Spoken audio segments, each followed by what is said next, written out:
Where your love has always been enough, for me, classicequinox chapter 6. In the end, Ray was right. While there had been an initial burst like Enji had predicted, simply putting his statement out there had ultimately gone a long way towards quelling the vicious cycl of speculation. Some people support the idea, some people don't, and Enji's not too concerned about it either way. Polarizing reviews are nothing if not an old friend. If anything, he's more surprised about the sheer number of well-wishes for Tuya he's received, sometimes complete with personal stories. Although Enji would still pick getting to maintain their privacy any day, it's nice of them, he supposes. He'd brought the letters physically mailed to his agency back home for Ray to read, and from the one she's shown him, he agrees that it's heartening to know that there's many others out there who'd benefit from some sort of gene-based quirk therapy. But of course, it's early days, and right now, the specter of All For One's quirk still looms fresh in people's minds. Never mind that it's been done, the very idea of modifying quirks makes plenty of people nervous. Like he'd expected, and banked on, there's been discussion within the scientific community on reviewing outdated clinical research regulations. Black markets will always exist and All For One has his ways, but Enji will count it as a win if greater stringency makes it harder for the doctor to get the resources he needs to create the Nomus without RSNG suspicion. And perhaps, with the additional publicity this whole fiasco's created, if the politicians do end up focusing on more quirk-related issues and people feel like their voices are being heard, well, the less of them who see the need to join an underground army, the better. Enji sighs. So much for hero work being straightforward. There's no shortage of villains picking fights on multiple fronts, and he's already choosing his battles. The uncertainty is frustrating, as is having to admit that even the benefit of hindsight can't change the fact that all of this isn't a one-man job. If he doesn't want history to repeat, the heroes will have to make a more coordinated stand from the start. And with the current iteration of the Hero Commission being what it is? The last person he'd ever have expected to push for more collaborative efforts is himself, but he supposes that stranger things have happened. Like how he's here at all. At any rate, if they could manage it in the future, albeit largely from the effort of the youngest pro-heroes, Enji refuses to believe they can't figure something out now. And when it comes to All For One and Tomura Shigaraki, or rather, Tenko Shimura, where better to start than All Might? It's making decisions like that which makes Enji feel old. He presses his lips together, catching his reflection in the monitor as he glances to the side. What would the him that's actually supposed to be here say about any of this, let alone all of it? He doesn't have to reach too far to know the answer. It's probably for the best that at this point, Enji's opinion of his younger self's views is just as unflattering. It could be worse.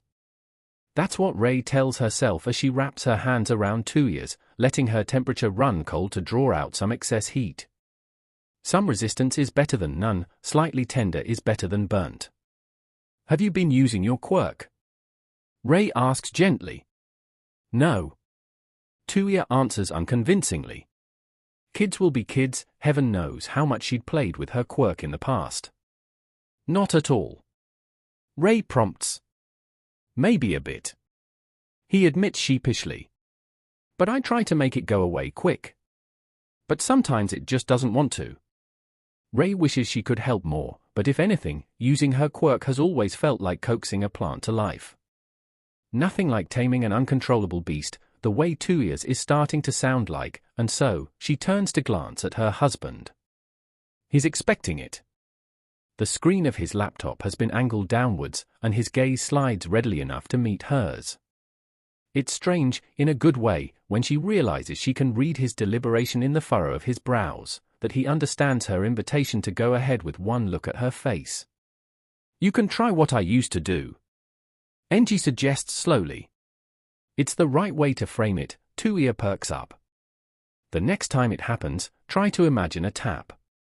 The kind with two knobs like the one in our kitchen. To be honest, this might only be the second time Ray's ever heard her husband talk about using his quirk in a way that suggests anything less than natural mastery. Once upon a time, the less she saw or heard of his flames, the better. It had never meant anything good.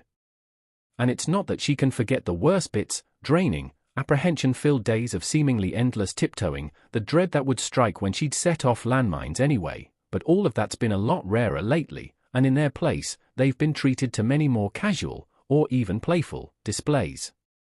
Although, Ray muses, that probably goes for them both, in more ways than one. It's slightly scary how much she wants this to work. And this part surprises her, but she thinks that maybe, as long as there is good, the kind that she can trust to be there at the end of the tunnel, she might just be able to find it in herself to handle the darker moments in between. A few things Enji doubts he'll ever admit, and one is that he likes having a family to come home to. It surprises him a little. Enji had thought he'd adapted well to the solitude after they'd all moved out. But the part of him that misses it is negligible, and the part that prefers this can't be called a part at all. It's impossible not to compare when it's in everything. Hot meals instead of lukewarm takeouts, actual conversations instead of suffocating silence, the glaring absence of an altar he hadn't had the damnedest clue what to do with once. Well, Fuyumi's best efforts never could chase away the elephants in the room. Not before, and definitely not after. And so, although Enji had never envisioned anything quite like this, getting ambushed by a human cannonball before he can even step through the front door is more than fine. Even if it's actually a ridiculous test of his reflexes to be able to crouch in time to catch his son. Guess what it is? Tuya brandishes a sheet of drawing block, moving it into Enji's hands with surprising force.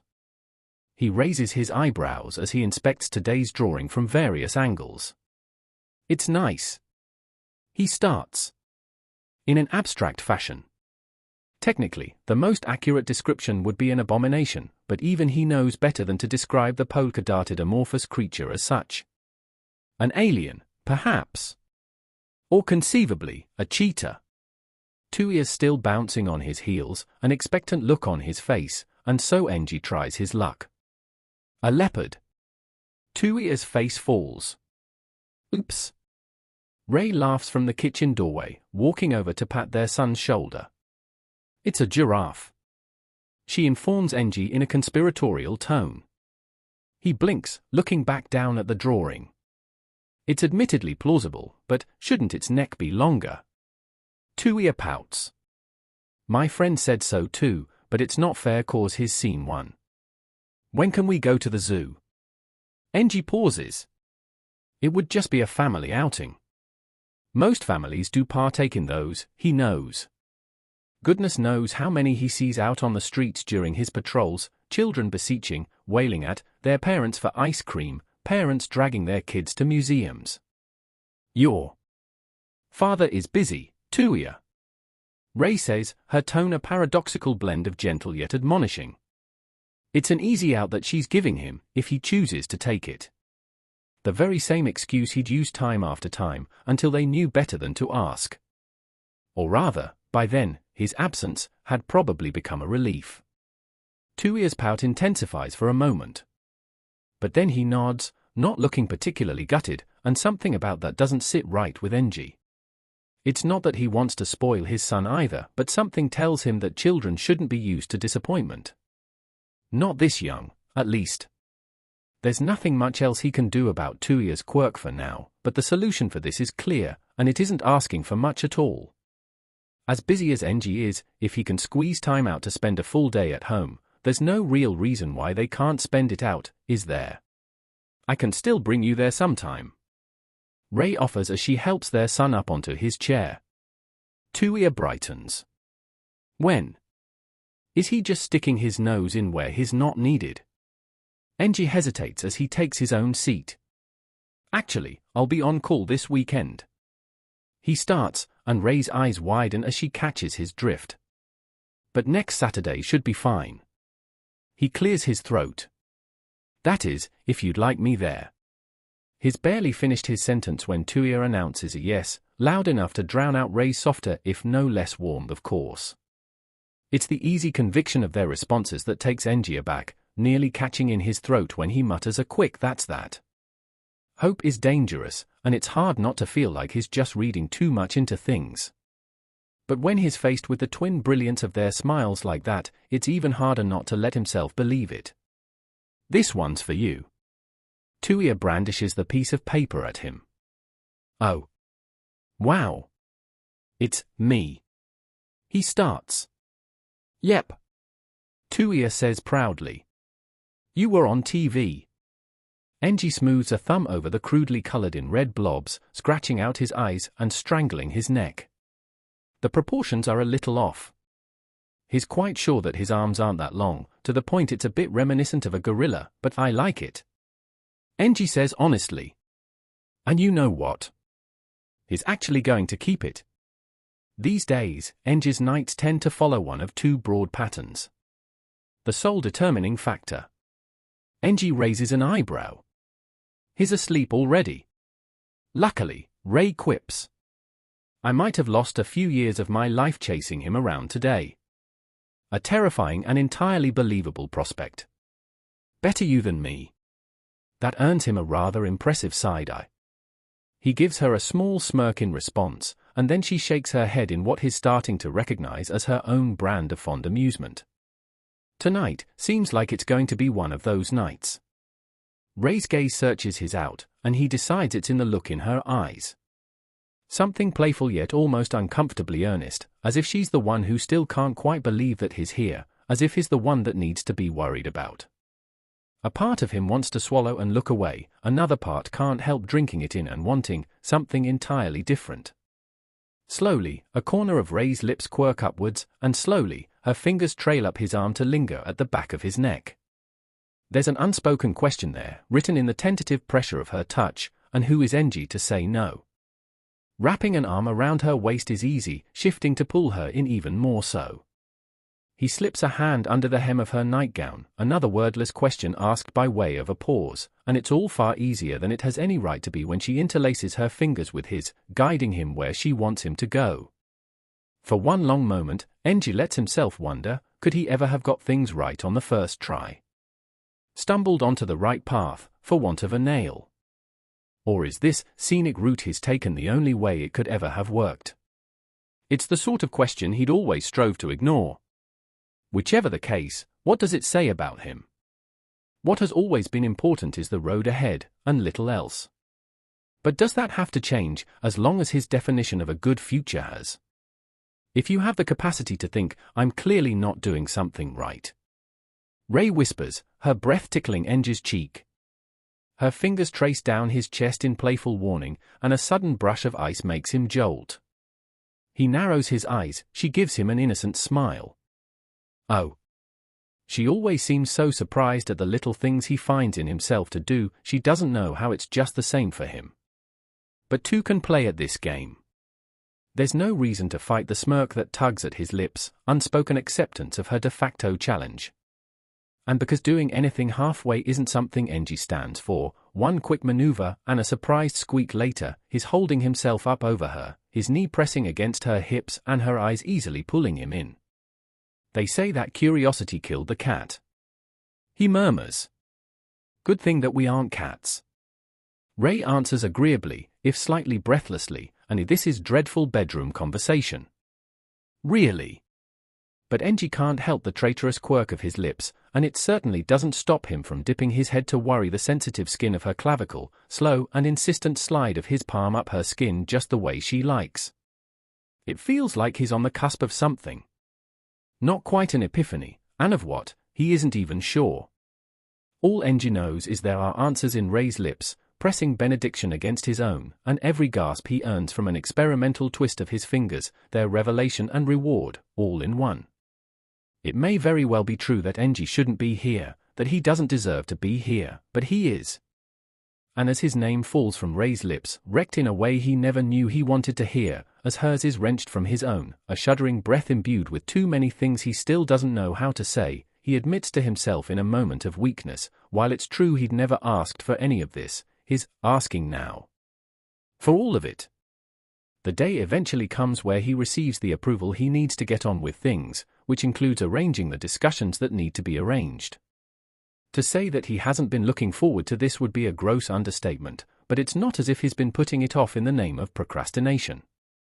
As much as he'd like to have been able to magically compile a list of names and foist it off on the police to be added to their watch lists, it's unfeasible on multiple counts. Loath as he is to admit it, he simply doesn't remember, and in some cases, never knew a number of the villain's civilian identities, never mind the ones who might have successfully reinvented themselves. Secondly, without some sort of basis or proof, at best, they wouldn't take him seriously, at worst, they would, and they'd probably tip off the Hero Commission to launch an investigation on him as well. Either way, the last thing he needs is to spook the MLA leaders and have them overhaul their strategy so early on. If the math proves right, Redestro and his inner circle should have begun to sink their claws in by now. Detnerat has recently been founded, he's checked. And unfortunately, learning the who's who of the compromised, compromisable, within the police and the government had never been Enji's job to worry about. The list of turncoat heroes Hawks had compiled, on the other hand, well, it's good to keep in mind. Is there a moral hazard in not actively trying to halt their recruitment? Enji sighs. More things to worry about later. At any rate, the point is, it's taken a disproportionate amount of effort to have dug out these links, and Enji would appreciate it if his sidekick would give him some sign of acknowledgement instead of catching flies. Is there a problem? He prompts with a tinge of impatience. I recall you explicitly mentioned wanting exposure to the administrative workflows behind interagency cooperation. A liaison role should serve that well. No problem. She comes back to life.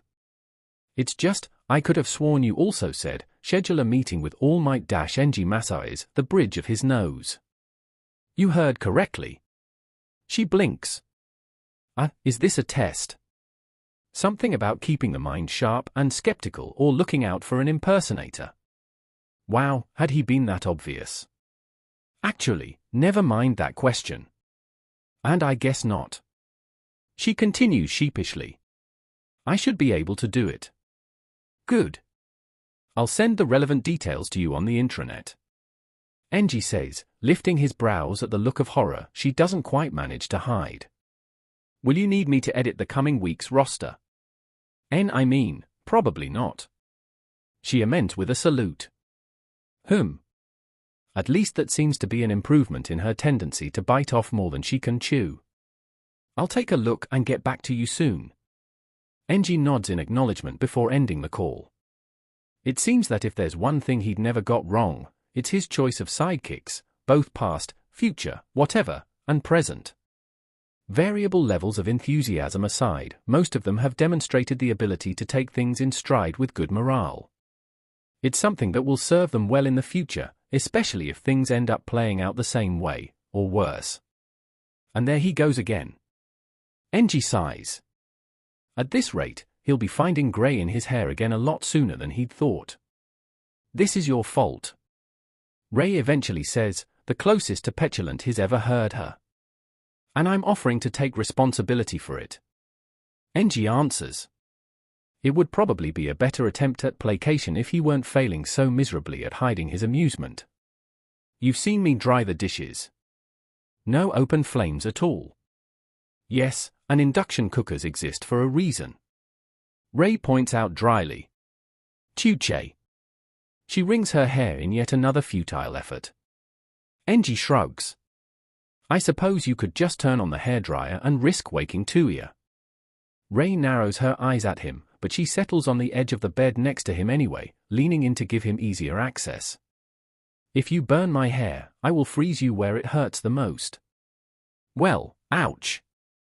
Thank goodness that his quirk control is what it is. As it is, Enji can't quite stifle his snort. He spots the twitch of her lips before she turns away.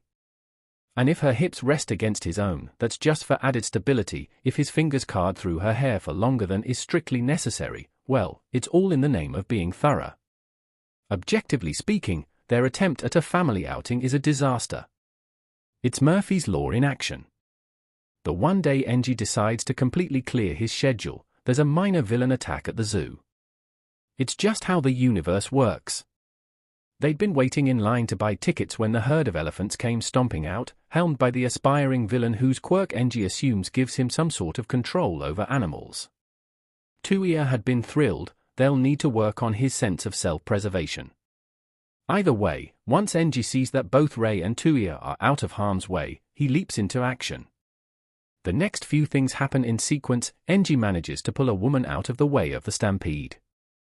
He lunges towards the villain and summons his flames in his palms. That's all, he swears. The man decides to turn tail and effectively runs into the waiting arms of a pair of young heroes who'd been pursuing him from within the zoo. It's all rather embarrassing for the villain. The police and zoo staff members make their way to the scene soon enough, followed closely by the newscasters. The heroes look slightly put out by the reporters trying to approach Enji during his unfortunately unavoidable statement to the police, and honestly, so is he. Dealing with the media is one thing when he's on duty, and another entirely when he's not. He'd actually tried to be polite about redirecting the attention, if only for the sake of his family, but it's difficult to, with their very presence fueling interest. Some of the onlookers have begun snapping pictures as well. It's quite obvious that there's no way they'll be able to actually enjoy themselves if they stay. Fortunately, both Rei and Tuya agree, and so, that's how they end up in the car for the second time in 2 hours, making their way to a smaller zoo at the outskirts of the city. Maybe you should wear sunglasses and a hat, Tuya suggests brightly, earning himself snorts from both Rei and their driver. Good God! Why not? Perhaps he should even get a hulking trench coat while he's at it. Objectively speaking, their attempt at a family outing starts out a disaster. But Rei doesn't mind, and she dare says Enji doesn't either, not after they lose the reporters, at least. There's something about the absurdity of the morning's incident that's effectively killed off any lingering uncertainty on how they should go about things. Mummy, I want to see the penguins next. And as for Tuya, he might just be having the time of his life. Her brother is right, toddlers are demons. She's surprised that she and Enji managed to keep up at all. That said, there's something to be said for stamina. With the way he's been running about, it's no surprise that by the time the sun begins to set, Tuya's begun to droop as well. We should probably call it a day. She laughs, gently smoothing their son's hair. We could. Enji hums as he checks his watch. But while we're here, I actually have one last stop in mind. What? Tuya whines, plaintively stopping in his tracks. I can't walk anymore. It surprises Rei when Enji merely quirks an eyebrow at her before bending down to pick Tuya up. Perk of his profession, she supposes, but he looks far more comfortable carrying their son in the crook of his arm than she would ever have imagined. This one's for your mother. Enji tells Tuya, now fastidiously looking everywhere but at Rei, and somehow, she has a feeling she knows just where it is he's talking about. It's only been years, but it feels like a lifetime ago since the last time they'd gone there. It's not that far of a walk, and they don't say much at all. It would be a shame to wake Tuya, who's beginning to nod off against Enji's shoulder, and there's a bit of a lump in Rei's throat anyway. The sunset is nearly over by the time they reach, but that's not a bad thing. Most of the people there are beginning to leave, and the couples who remain seem far too wrapped up in each other to pay them much heed. With it being as quiet and peaceful as it is, it's easy to just forget the world and breathe in the faint scent of cherry blossoms in the air, to let her eyes drink in the view in its entirety, from the warmer-than-usual hues of the petals to the amber glow of the sun, reflected in the smooth surface of the lake. It's familiar despite the small changes here and there, and Rei feels her lips curve into a soft smile. It's even more appealing than I remember. I think so too. Enji murmurs after a beat, almost like an afterthought, and Rei can't help swiveling on her feet to face him. He's already looking right back at her, seems like he has been for a while, and the intent focus of his gaze makes her duck her head for a moment. Rei knows what they say about her husband's eyes, that it's ironic that they're stern and blue and striking and so very cold, like ice. The thing is, Rei knows ice, is familiar with it in all its freezing, destructive beauty, and she might have agreed, back then.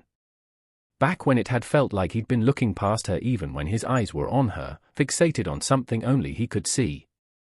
But if they could see this right now, this something in his gaze that's unmistakably warm and content, coupled with the almost fond smile that's playing with his lips, they'd have to swallow their words. Rei certainly is. She's willing to bet that he doesn't know he's even capable of expressions like this. She's seen her fair share of them in the past few months, tiny maybe but maybe not tricks of the light, and they're captivating. Rei is the one who leans in this time, tiptoeing carefully to avoid jostling Tuya. Enji's lips are a little chapped from the wind, hers are probably too cold for comfort, and she has no idea how such a short, chaste kiss can taste so sweet. There are few memories in Rei's life that she would call perfect. But right now, in this little pocket of time with her husband and son beside her, she thinks that this moment might just deserve that title. Rare public appearance by flame hero, endeavor and family indeed. The short articles about his accidental cameo in that villain chase, Enji expects. But he doesn't realize that there's more going around until it gets picked up by some of the more popular hero blogs and news sites. He wouldn't have expected it to be so widely shared, but he supposes he shouldn't be surprised. Ever since the Seed Grant incident, the public and press, in turn, have been curious about Tuya, and by extension, his family as a whole. What Enji can't believe is how he hadn't realized when someone had snapped a photo of them at the park. In unreasonably high definition, no less. When he'd said just watch me back then, this wasn't what he had in mind. Maybe it's karma, but if this is how it's going to be from now on, he sighs. It's hard to decide which part is worse, the fact of the matter, or their comments. The effusiveness of some people's well wishes for Tuya was one thing, but this. Wasn't expecting such a cute family. His wife is so pretty and his son's like a mini him haha though, didn't know he could smile. Nice to see his softer side lol, it kind of makes him want to crawl into a hole and die. Yet, those have nothing on the worst comments, the ones that say seemingly innocuous things like he seems like a good dad, and oh wow, actual family goals. There had been no stopping Enji's bitter laugh when he'd first read one like that. Even now, skimming through those are impossible. A telltale pressure squeezing his lungs, a bitter tang at the back of his throat, and then, he has to close the tab and visit his dojo. They wouldn't be saying these things if they knew, and sometimes, he thinks it would be easier if they did. If they'd take a page from Darby's playbook and curl their lips in disgust, if they'd scoff and look away in revulsion. Maybe, then, he would feel less like some sort of con. And yes, Enji knows he should be happy with the small steps he's achieved so far, limited as they may be, and he is. He just never expected this part to be hard as well, to feel like he's looking at a stranger when he sees himself. It is a nice picture. Enji tilts his head back, letting it rest against the wooden paneling as he catches his breath. He'll have to order a new set of equipment soon, the punching bag is getting worn. Perhaps, he really is making too big a deal out of this. This is hardly the first time he's reinventing himself, and if he could manage that much at 45, surely he can figure out something now. He just has to look at things from a rational standpoint. And in this case, the bottom line is simple. If it ever boils down to it, who would he rather be? It's a brainless question if he ever heard one. As Tuya would say, duh. He breathes in slowly, clenching and then unclenching his fists as he clambers to his feet. It might take time, but the rest of the pieces will fall into place eventually. Enji will make sure of it. Feel better? Rei asks quietly, somehow finding it in herself to give him the tiniest of smiles. She blinks when he does the same, a barely there curve of his lips that's measurable in micrometers. Yeah. Chapter 7 Rei takes the test on a whim, based on little more than a niggling sense of suspicion at the back of her mind. It could turn out to be nothing. 3 to 5 days late happens from time to time, and she's no stranger to false alarms. But with things being how they've been, she supposes it's worth a check, just in case it really is. 2 red lines. Rei blinks. Her heart starts thudding in her ears even as her hands move on autopilot. She fumbles through another brand's kit, dipstick this time instead of midstream, and has to tell herself to breathe during those 6 excruciatingly long, drawn-out seconds it takes for the results to fade into view. Another 2 lines. Another child. It takes a few moments for it to hit. Sharp inhale of surprise, except not really, because it's not like they've just been sleeping all this while, and what else could they expect? A rush of trepidation, for some reason, they haven't actually discussed family planning recently, and while this is technically on schedule with the plan they'd first laid out years ago, so much has changed. What if Enji isn't ready? Is she even ready? She thinks she might be. 2 years old enough that caring for both children should be manageable. He's been going on about wanting a sibling for a while now, and it will be good for him at least. But what about Enji? Paradoxically, his thoughts on children back then had been easier to understand, as soon as possible, as many as it takes. Learning of her PRGNNCY with 2 year had nearly been a relief. Liberation, in a way, from the pressure from her parents to fulfill her duty, from his parents to produce an heir, and from Enji himself. Children had been the purpose of their marriage, no matter how any of them had tried to frame it, whether in the name of uniting their families or combining their quirks. With her thoughts racing as they are, Rei isn't sure how she manages to clean up and re-enter the bedroom, but she does. After that, though, she just sinks down onto the mattress. She's no longer terrified of what it means to be a mother, although Tuya is still teaching her new things every day. But there's still plenty Rei isn't sure of, and now everything is going to change again. There's a part of her that's still irrationally afraid that a second child could act as some sort of trigger, that he'll slide back into that same mindset, that they'll spiral down that vicious cycle once again, but that's not fair to either of them, is it? To all that they've said and done since then, confessions whispered into his skin and promises made just for her ears, Rei rests her hand on her abdomen. Maybe she's just being idealistic again, but she does trust her husband not to go back on all of that. And if this anticipation is unfamiliar, it's certainly not unwelcome. Does your tummy hurt? Tuya's voice drifts in from the doorway. She startles for a moment before looking up, only to see her son peering worriedly at her. Rei smiles in spite of herself. She'd meant to tell Enji once he gets home from work tonight, but she doubts he'll begrudge Tuya finding out first. After all, their son has always been great at delivering news. Tuya's all but camping at the doorstep when Enji returns home that evening. He raises an eyebrow. Did something happen? Yep. He grins, almost vibrating in excitement. Mummy says I'm gonna have a little brother or sister soon. Enji nearly drops his laptop. His gaze snaps to meet Rei's across the room. She gives him a soft smile and nods. Rei tries not to read too deeply into her husband's reaction, a whole maelstrom's worth that only reminds her how overwhelmed she'd felt just this morning. All at once, she regrets having let Tuya relay the news instead of doing it herself. But if Enji feels anything less than positive, and she notices those flickers of doubt easily enough, he manages to prevent their son from picking up on it.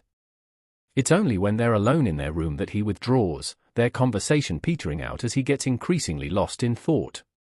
She can't help wondering, sometimes. It's strange how he takes news she would have thought he'd react badly to, like Tuya's quirk mismatch, surprisingly well, but then balks when it comes to things he shouldn't be that conflicted about. She hadn't brought it up back then, but she remembers his reticence when Tuya's quirk had first manifested, almost as if, Enji. She tries. A pause. Yes. Did we? Rei hesitates, trying to keep her tone light.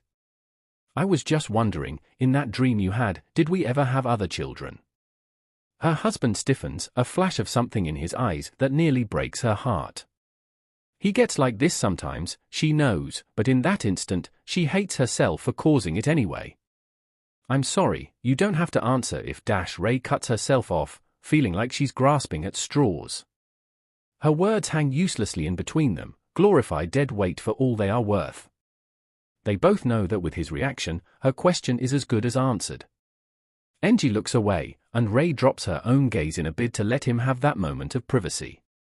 By the time she looks back up, his expression has shuttered into something she can't read, the sort of put together that's so deliberate and precise it goes right back to falling apart.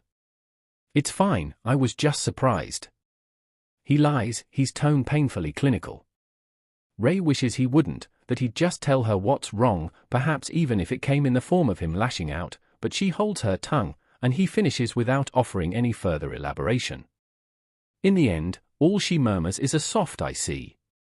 Rei had always thought that all those quotes about the silence being deafeningly loud were nothing more than pretty clichés. But as they turn off the lights and turn in for the night, she thinks there might be truth to them after all.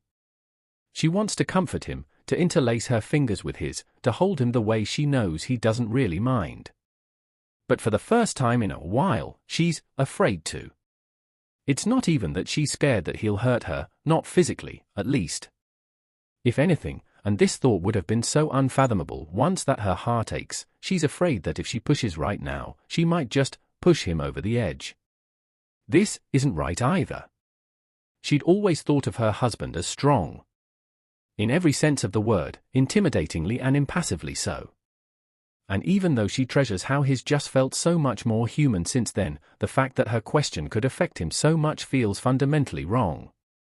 Oh, it's been much easier than she'd thought to just take it all in stride, the idea that a mere dream could have changed so much, but there are times like this when Ray thinks she, maybe shouldn't. But if her asking only opens up wounds, how could she ever bring herself to? Ray feels the shift in pressure on the other side of the bed, dipping heavier for a few seconds before it fades. She keeps her breathing even through the sound of his footsteps, keeps her eyes shut through the faint creak of their door, and tells herself it's okay, really, when she's left alone with nothing but the residual warmth of the sheets behind her back. It's not the best night's sleep that she gets. The walls of the dojo may be thick, but with it being as quiet as it is in the dead of the night, Enji has no wish to take the risk. Tuya is a growing kid and Ray needs her rest, more so than ever. So, instead, he ends up heading out to the garden. With the full moon out, it's not as dark as he'd expected, and getting some fresh air can't hurt. Or at least, so he'd thought. There's no single especially poignant memory that Enji associates with this courtyard, but the little things add up anyway, invisible footprints and phantom voices that exist only within the recesses of his mind, countless scenes he doesn't remember remembering at all. He doesn't need to close his eyes to see Tuya and Natsuo competing with each other, using these same stone tiles he's walking on as a measure of how far they could jump. He need only run his finger across the rough surface of the table to recall how Fuyumi had often pored over her homework at this very spot, Shoto occasionally seeking her help once their mother was no longer an option. There are other things he remembers, Ray's lips on his in the orange glow of sunset, the faint smell of freshly cut fruits. How Tuya had laughed when Enji had stolen a bite from Ray's slice, the faux-affronted look she'd given him in return, his eyes burn. Enji blinks harshly, letting out a surprised snort in spite of himself. This is ridiculous. The situation, himself, everything. Technically, he's the one who died. So why does it feel like he's mourning them? It's not like he hadn't known he'd never see his younger children again. At least, not as they were. And it's not even like he'd truly assumed he'd get them back either. If anything, he'd just refused to think too deeply about what that meant. But he should have. It's tempting, so very tempting, to pin his hopes on simple back calculation, on the slim possibility that his next child's birth might just coincide with Fuyumi's own December birthday.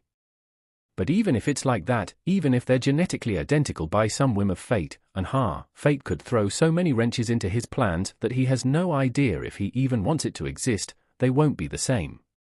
They might as well be completely different children, shaped by a distinct set of experiences, and isn't that precisely the point of everything he's trying to do? Sometimes. Enji misses the times he'd made more sense to himself. He isn't sure how long he spends just sitting there, specks of granite digging into his elbows as he rests his forehead against his hands. But it's long enough for his thoughts to settle, and if the pang in his chest doesn't entirely disappear, at least it fades somewhat. The door creaks again when Enji returns to their room. He grimaces at the noise, but fortunately, Ray doesn't stir. He slips under the blanket as quietly as he can, allowing himself to study her for a few beats. There's a faint crease between her brows, and her hair is haphazardly strewn over her face. It's the sort of messiness he'd attribute to repeated tossing and turning. He wishes he hadn't reacted so poorly just now, so soon after she'd shared the news. He should have mentally prepared himself earlier. But what's done is done. Enji can only hope he hasn't done any lasting damage. He extends his fingers, half curls them back, hesitating, and then, carefully, brushes his wife's hair away from her cheek. On the surface, breakfast appears to be business as usual. him alternating between bustling about and scarfing down his meal, Rei leaning against the wall and drinking her tea at a far more measured pace. But something about it feels. Enji clears his throat. Has the morning sickness started? Not yet. Rei looks up with a small smile. I'll probably call the BSTTRCN later today. Enji nods, finishing the dregs of his coffee in a gulp. Let me know once you fix the appointment. This Saturday aside, I should be able to figure something out. If you're busy, Rei starts, and he turns to give her a look even as he makes for the sink. She cuts herself off with another faint smile, one that somehow says, well, all right then, in the half lift of the corners of her lips. There's another lull in the conversation. Enji has never had anything against silence before. But somehow, even the gurgle of the running water seems much louder than usual, and he ends up punctuating it with a sigh. About last night, it's all right, Rei interrupts gently. He twists to glance at her, she adjusts her grip on her cup. We can talk about it another time. You have to leave soon, don't you? That hadn't been the response Enji had expected. He works his jaw for a second. I suppose. Their forearms brush when she leans in, reaching past him for the soap. It's the same cool touch of her skin against his, familiar and fleeting, and Enji exhales roughly. When was it that he'd even let too much become not enough? There's a part of him that wants to tell her anyway, to catch her wrist and pull her in and feel that she's real and solid instead of some sort of nebulous concept slipping from his grasp. Fortunately, Enji manages to stop himself from acting upon any such absurd impulse. Instead, he swallows, then takes a step back to give his wife more space to maneuver. If Rei doesn't want to talk about it, Enji isn't going to force the issue. Heaven knows he's had plenty of experience learning when not to push. The door swings shut, and a sudden silence fills the room. Something about it amplifies Rei's sense of, not unease, something more like loss, although that doesn't quite capture it either. It's just an overwhelming impression of words left unsaid, still lingering in the air and on the tip of her tongue. She regrets, just a little, having interrupted instead of letting him finish. But she would have been blind not to have noticed how uncomfortable he still is with the topic, and the last thing she wants is a repeat of last night. Mummy, I'm done. Tuia's voice rings out from his room. Rei snaps into action, shaking her head as if the gesture might help banish her worry. At least, she reasons, it's not like Enji is against the idea of another child. And if all her husband needs are space and time, Rei can definitely give him that much.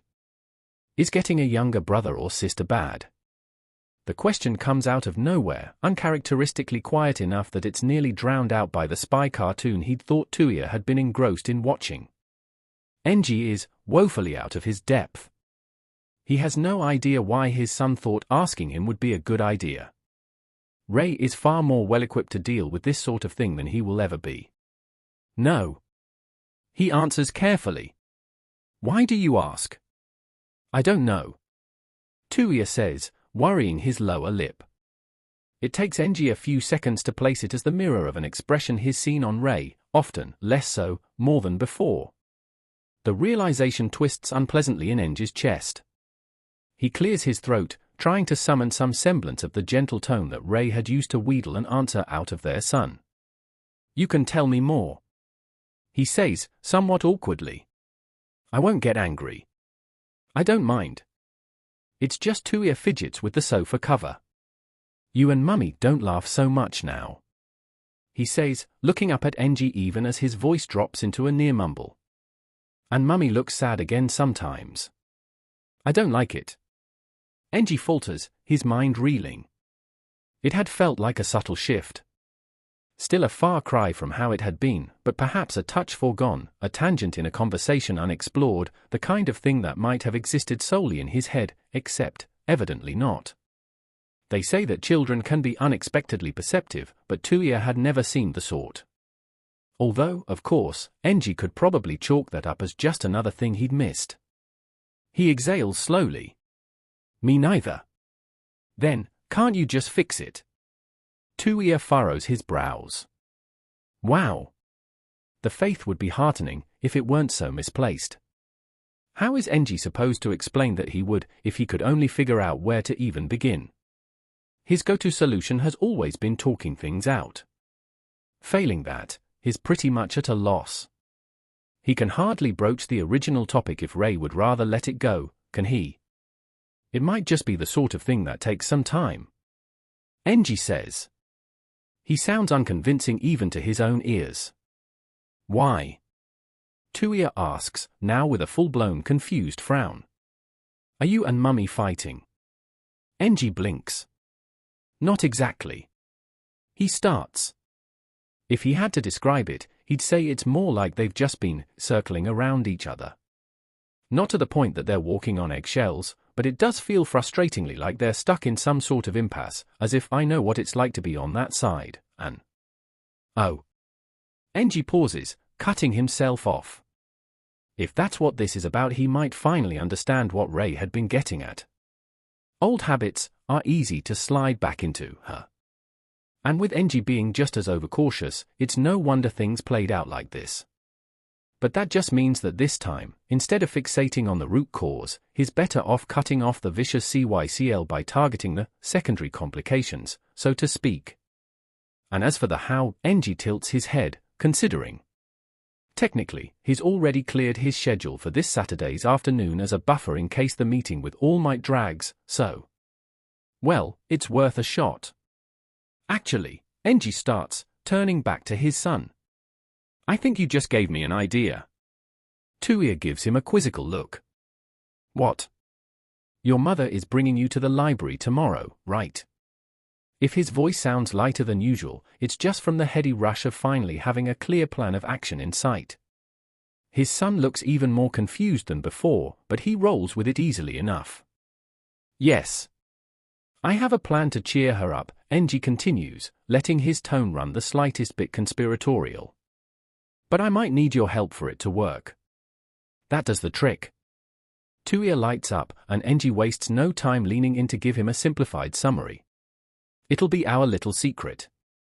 He finishes solemnly. Do you think you can handle your part? Yep. Tuya grins. He sticks his fifth finger out at Enji with an expectant look. Ah. Is this how kids swear each other to secrecy nowadays? He'd been under the impression they were more for promises. Regardless, Enji supposes he does know the done thing. And considering all the other firsts he's been allowing himself to live this time around, what's adding a pinky swear to the list? Enji doesn't particularly like playing host, but considering the need for a secure location and the fact that he did call for the meeting, his office is the most logical choice. The next best alternative would be All Might's agency, and Enji freely admits that most of him would still rather drop dead than drop by that building of his own volition. The thing is, with the way All Might is always plastered all over the news, seeing him in the flesh shouldn't be jarring, but it is. It's difficult to look at him and not think of Yagi Toshinori, gaunt and damaged and so, impossibly weak. It's times like this where foresight tastes the most bitter. There are things he wants to say, things like I figured out the sort of symbol I want, and warnings that he wants to give, but he can't. Not without sounding like a lunatic, heads up from your future self. Look out for your mentor's grandson that hasn't actually been born yet, or having to supply explanations that he'd rather not. There are too many variables in the mix already, and it's far too early to throw another in. If this was how Hawks had felt when he'd been grappling with what he should or shouldn't divulge, he has renewed respect for the boy. There's a frown on Enji's face when he lets All Might in, but as usual, it doesn't deter the other. Nice to see you, Endeavor. I must say I was surprised to hear from you. All Might laughs loudly by way of greeting, that same mix of tactless and genial as always. Enji knows now, but how was he supposed to have known back then that none of those were even meant to be mocking? And what do you say, honestly, to someone you've spent most of your life hating? He sighs, shoving those unnecessary thoughts aside, and gestures for the other to sit. Yes. We need to discuss the prospective raid locations. I assume you've seen the files. For a moment, All Might just stares at him, that ridiculous grin still on his face. God, don't tell Enji he plans on playing the bumbling idiot now. Ah yes, of course. All Might replies with a grandiose sweep of his arm. Enji's eye twitches, and he has to take a deep breath and remind himself that the man in front of him and the far quieter and serious Yagi Toshinori that he remembers are one and the same. It's a very comprehensive list. I've been looking into All for One's activities myself, as you know, and I'm surprised I missed some of these. How did you come by them? Memory, detective work, the usual. Enji shrugs, powering up his laptop. The police flagged them out, but you'd have to ask my sidekicks for the details if that's what you mean. I gave them plenty of independence when I assigned them this task. Technically, not a lie. The police had been more than happy to give him more unresolved cases. Enji had taken the unfamiliar and standalone cases upon himself while assigning his sidekicks the rest. With All for One's criminal empire being as vast as it is, there had been quite a few, and after some cursory, hindsight-aided pointers, they'd done the narrowing down rather accurately. Ah, they must be very talented indeed. When did your agency even begin this effort?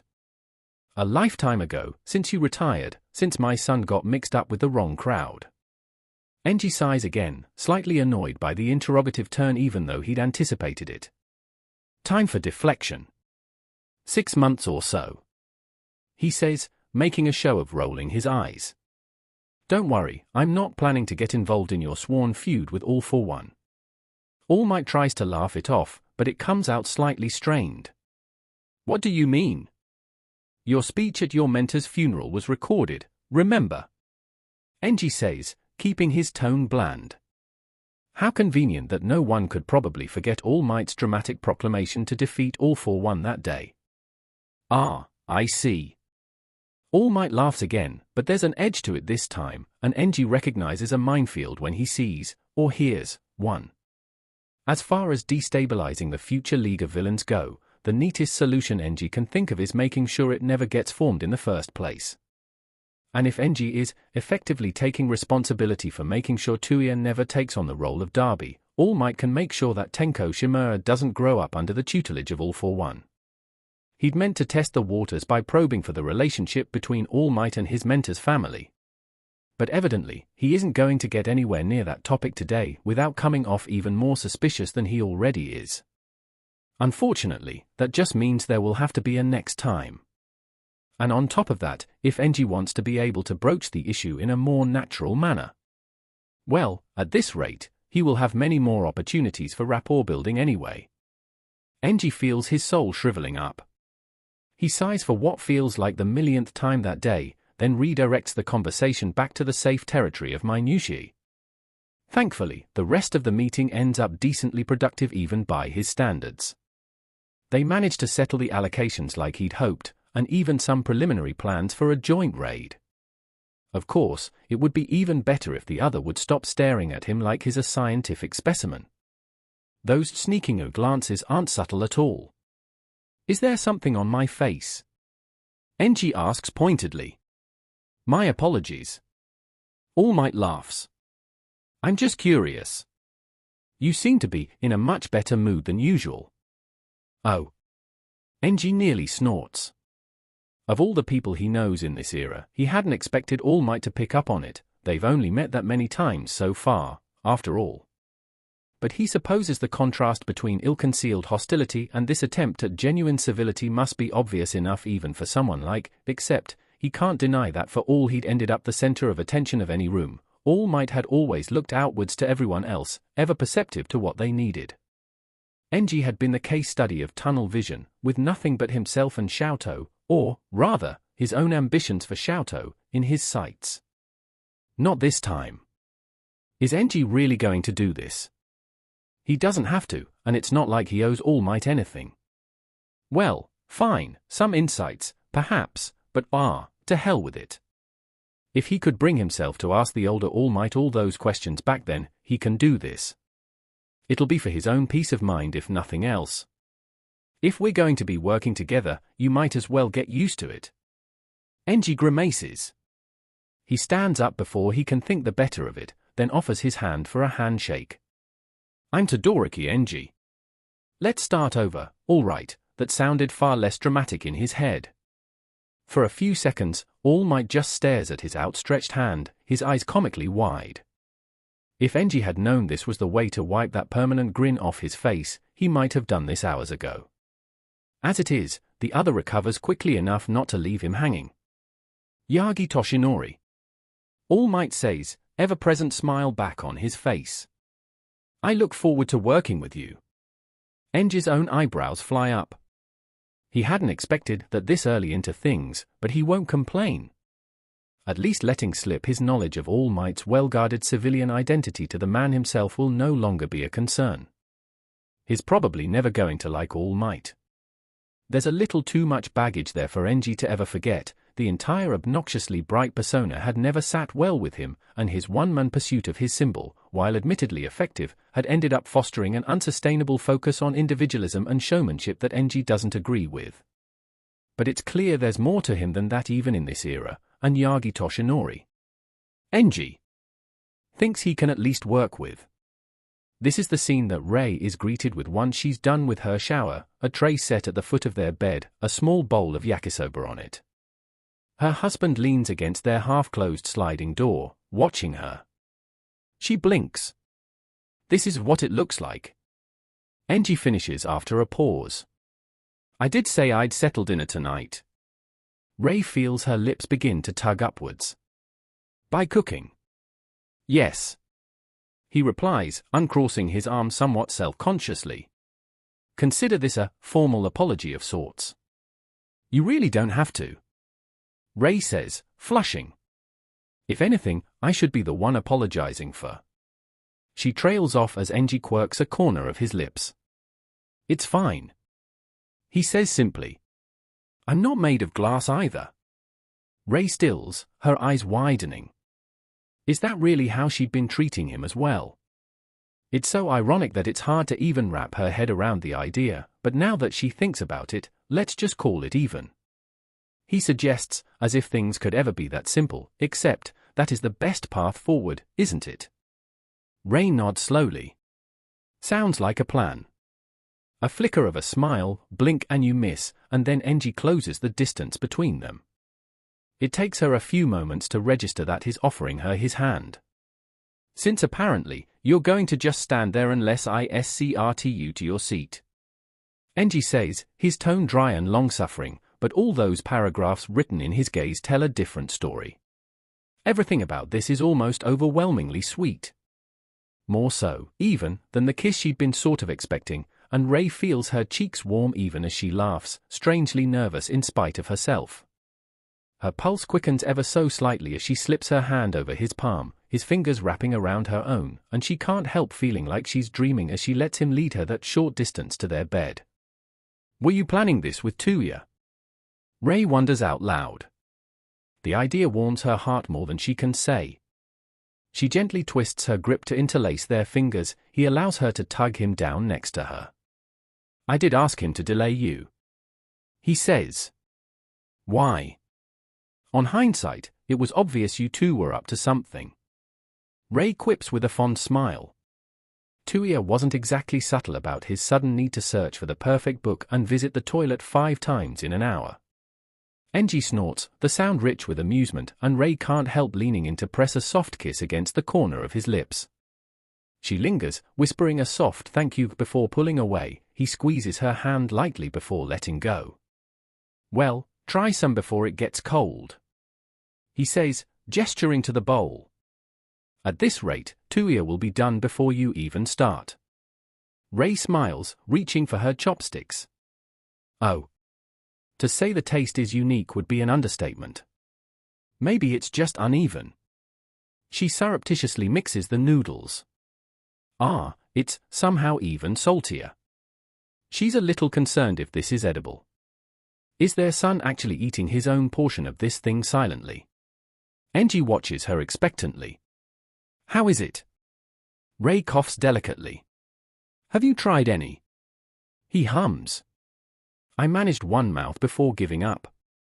Wait, what? Rei snaps her head up to stare at him.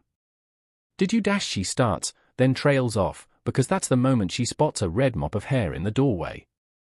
Tuya, holding, or half-dragging, rather, a white paper bag with a very familiar logo. 3 boxes of cold soba. One of her favorite restaurants. I had a feeling my cooking would come out terribly, Enji says, using an innocent tone that Rei doesn't buy for even half a second.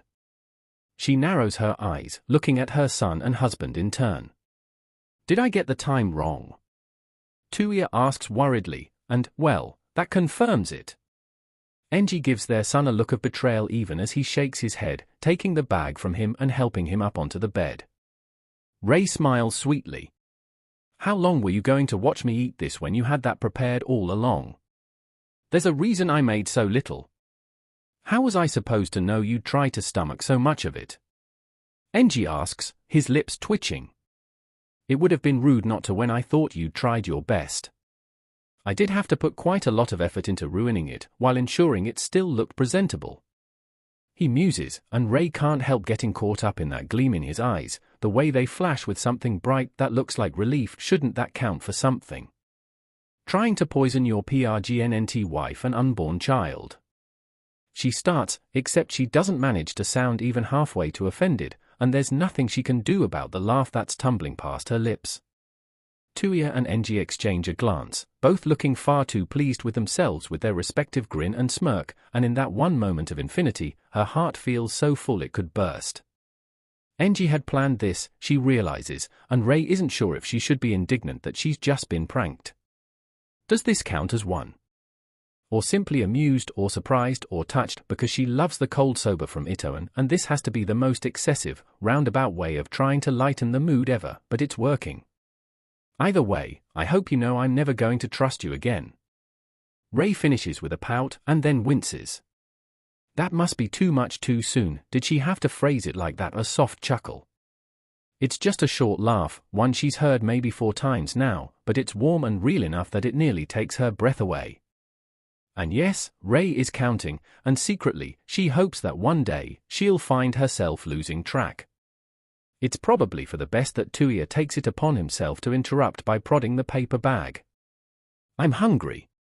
Can we eat yet? Rei tears her gaze away, fighting the blush that's threatening to spread on her cheeks again. Of course. Enji makes quick work of opening the containers. For her part, Rei blasts each lukewarm portion of soba with a rush of ice-cold air, then drops in a few ice chips for good measure. A comfortable silence settles as they tuck in. If someone had told Rei just a year ago that she'd be having dinner in bed with her family today, she would have laughed it off as nothing more than a fever dream. But here they are, sitting cross-legged with chopsticks in hand, huddling over the dining tray like it's a campfire in one of her long-gone days of school camps. It's actually so surreal to think about how they even got to this point. Change can be good, huh? Enji's gaze slides over the top of Tuya's head to meet hers, a silent query in the arch of his brows. She wonders if he can read her thoughts in her eyes, a jumbled mess of thank yous and are you really okay, and I'm not going to be outdone, and I think I might love Dash if the inquiring tilt of his head is any indication, probably not. But he must understand some of it at least, because his eyes lose their questioning edge, and when Rei smiles and gently rests her knee against his, he shifts to solidify the touch. It may look like nothing to an outsider, but it's this sort of casual, unnecessary nothing that means everything to Rei. The scariest, yet best, part, she thinks, is that so much of their future remains unwritten. It'll be months before their family of 3 will become a family of 4, years before Tuya will even enter high school. And if thinking about how far they've come just this past year is surreal, then thinking about how far more they could go is exhilarating. Rei's pretty sure she doesn't stop smiling for the rest of that night. Chapter 8 again. The dismay in Tuya's tone pretty much sums it up. Having the toilet bowl as her best friend every morning isn't exactly an experience that Rei misses. She resists the urge to pull a face even as she rinses her mouth. Are you sure you're not sick? Tuya asks, following her out. Rei nods, giving him a warm smile. Don't worry, it's quite normal. Her son doesn't look convinced, but he nods anyway, throwing himself onto the sofa even as Rei makes for the kitchen. It may be the new normal for the time being, but her lips still tug into a smile when she notices the saucepan already waiting on the stovetop. Sure enough, there's a few chunks of ginger inside. They're much more neatly sliced than they'd been just last week, let alone for years ago. Ray pauses at that thought, blinking. It's been so easy getting caught up in the whole before and after of it all that she'd almost forgotten not all of this is new. If it hadn't been for that dream, if they had gone further down those diverging paths they'd been taking, would this PRGNNCY have brought them closer again anyway? Or, the water starts to bubble, and the distinctive aroma of ginger wafts into the air. Ray could guess, and no one need ever know how glad she is that she won't have to find out the answer. The easiest part about routine patrols is, honestly, hero work itself. What's challenging comes during the lulls, in between accidents to avert and villains to defeat. Deja vu strikes when two middle school boys shove a third right into Enji's path. The victim all but squeaks, his knuckles white around the notebook and pen he's grasping in either hand, and it doesn't take much deductive ability to surmise where this is headed. Would you dash, the boy starts, sounding as mortified as Enji's starting to feel. Does this one actually want an autograph, or is the correct answer once again to brush him off and continue walking? He doesn't seem like the sort to go off on a spiel, but then, neither had that first boy, and you know what. Would you rather I said yes or no? The boy swallows. Why yes. What follows is an awkward 20 seconds of signing the notebook in silence, trying to pass it back, and failing because the boy seems to be suffering from a spontaneous case of shell shock. In the end, Enji gives up and essentially pushes the DMN thing into the other's hands, wrapping his fingers closed before the book drops into the mud and wastes Enji's efforts. He can feel his sidekick snickering behind him. You probably just single-handedly made that boy rich, boss. Ozone snorts once they're out of earshot. Please, did you see his face? I think he'd sooner make it a family heirloom than sell it. Alloy laughs. Not that it'll matter anyway if you're gonna make this the norm. It's a shame that his two oldest sidekicks work so well together on the field, because grouping them with him rarely bodes well for Enji. To think we'd live to see this. First, all those interviews and stuff, and now, actual fan service. Would you two like a pay cut? Enji asks pleasantly. No thank you. Alloy answers just as cheerfully. You can't blame us for being curious though. It's a big deal if you're ditching the whole dark and scary vibe, you know. Ditching is a stronger word than he'd use. It's still early enough in his career that if he really wanted to, he could probably get away with it, wave off his initial years as a rebellious phase, explicitly try for approachable or, God forbid, likable. But that's a level of disingenuity Enji refuses to sink to. There has to be a middle ground somewhere, and to be honest, he thinks he'd come pretty close to finding it those couple years before he went and died. I'm not. Enji shrugs. I'm just giving myself some leeway. For what? My future sanity. In case it becomes counterproductive to work with. Enji answers, except they still look confused. He sighs. It's the same rationale of civilian morale. For reasons you could imagine, most people don't feel particularly reassured by individuals they're highly intimidated by. He explains dryly. Honestly, this would be much easier if society had greater faith in the hero system as a whole, but until then. There's an uncharacteristic moment of silence. Enji turns in time to catch his sidekicks exchange a look. What? Nothing. Alloy replies a little too brightly. Gotta say that's kinda deep, though. Right. Well, Enji isn't invested enough to press the matter. He tunes out their conversation as it grows more banal, making a mental note as they pass by a grocery store to stop by one before heading home. Whatever Ray might think, he has no wish to repeat last week's post-night raid experience of hunting down citrus-flavored ice pops in convenience stores at midnight, all the while receiving suspicious looks from the cashier for smelling like gunpowder. Tuya tilts the LTRSND printout this way and that, inspecting it with an almost comically serious frown. Why does she need so long to come out? You took that long too. Her husband points out. Everyone does. Oh. Tuya says, glancing at Ray's now visible baby bump. He scrunches his nose. How'd she get in there anyway? Rei feels her cheeks start to flush an interesting shade of red. She turns to Enji, only to watch the gulp of coffee he's swallowing go down the wrong pipe. She winces. On the bright side, it turns out a choking father is a very effective distraction, so at least his sacrifice wasn't in vain. It's not that Enji has been trying to avoid his parents, but it's just discomforting to be on this side again. He hasn't had to play the role of son for years now, and even if he knows very well how things could have been worse, his own relationship with his parents were never that good either. Civil, mostly, but even that was only ever really maintained by a series of unspoken rules. One shall not raise the taboo topics, they will not contact him unless he initiates it, he will respect the arrangement by updating them periodically. Not that he's been doing a good job of that lately. It's just, he's mourned them, made his peace, and he'd rather not meet ghosts he's laid to rest. The video connection stabilizes. Familiar, unfamiliar faces.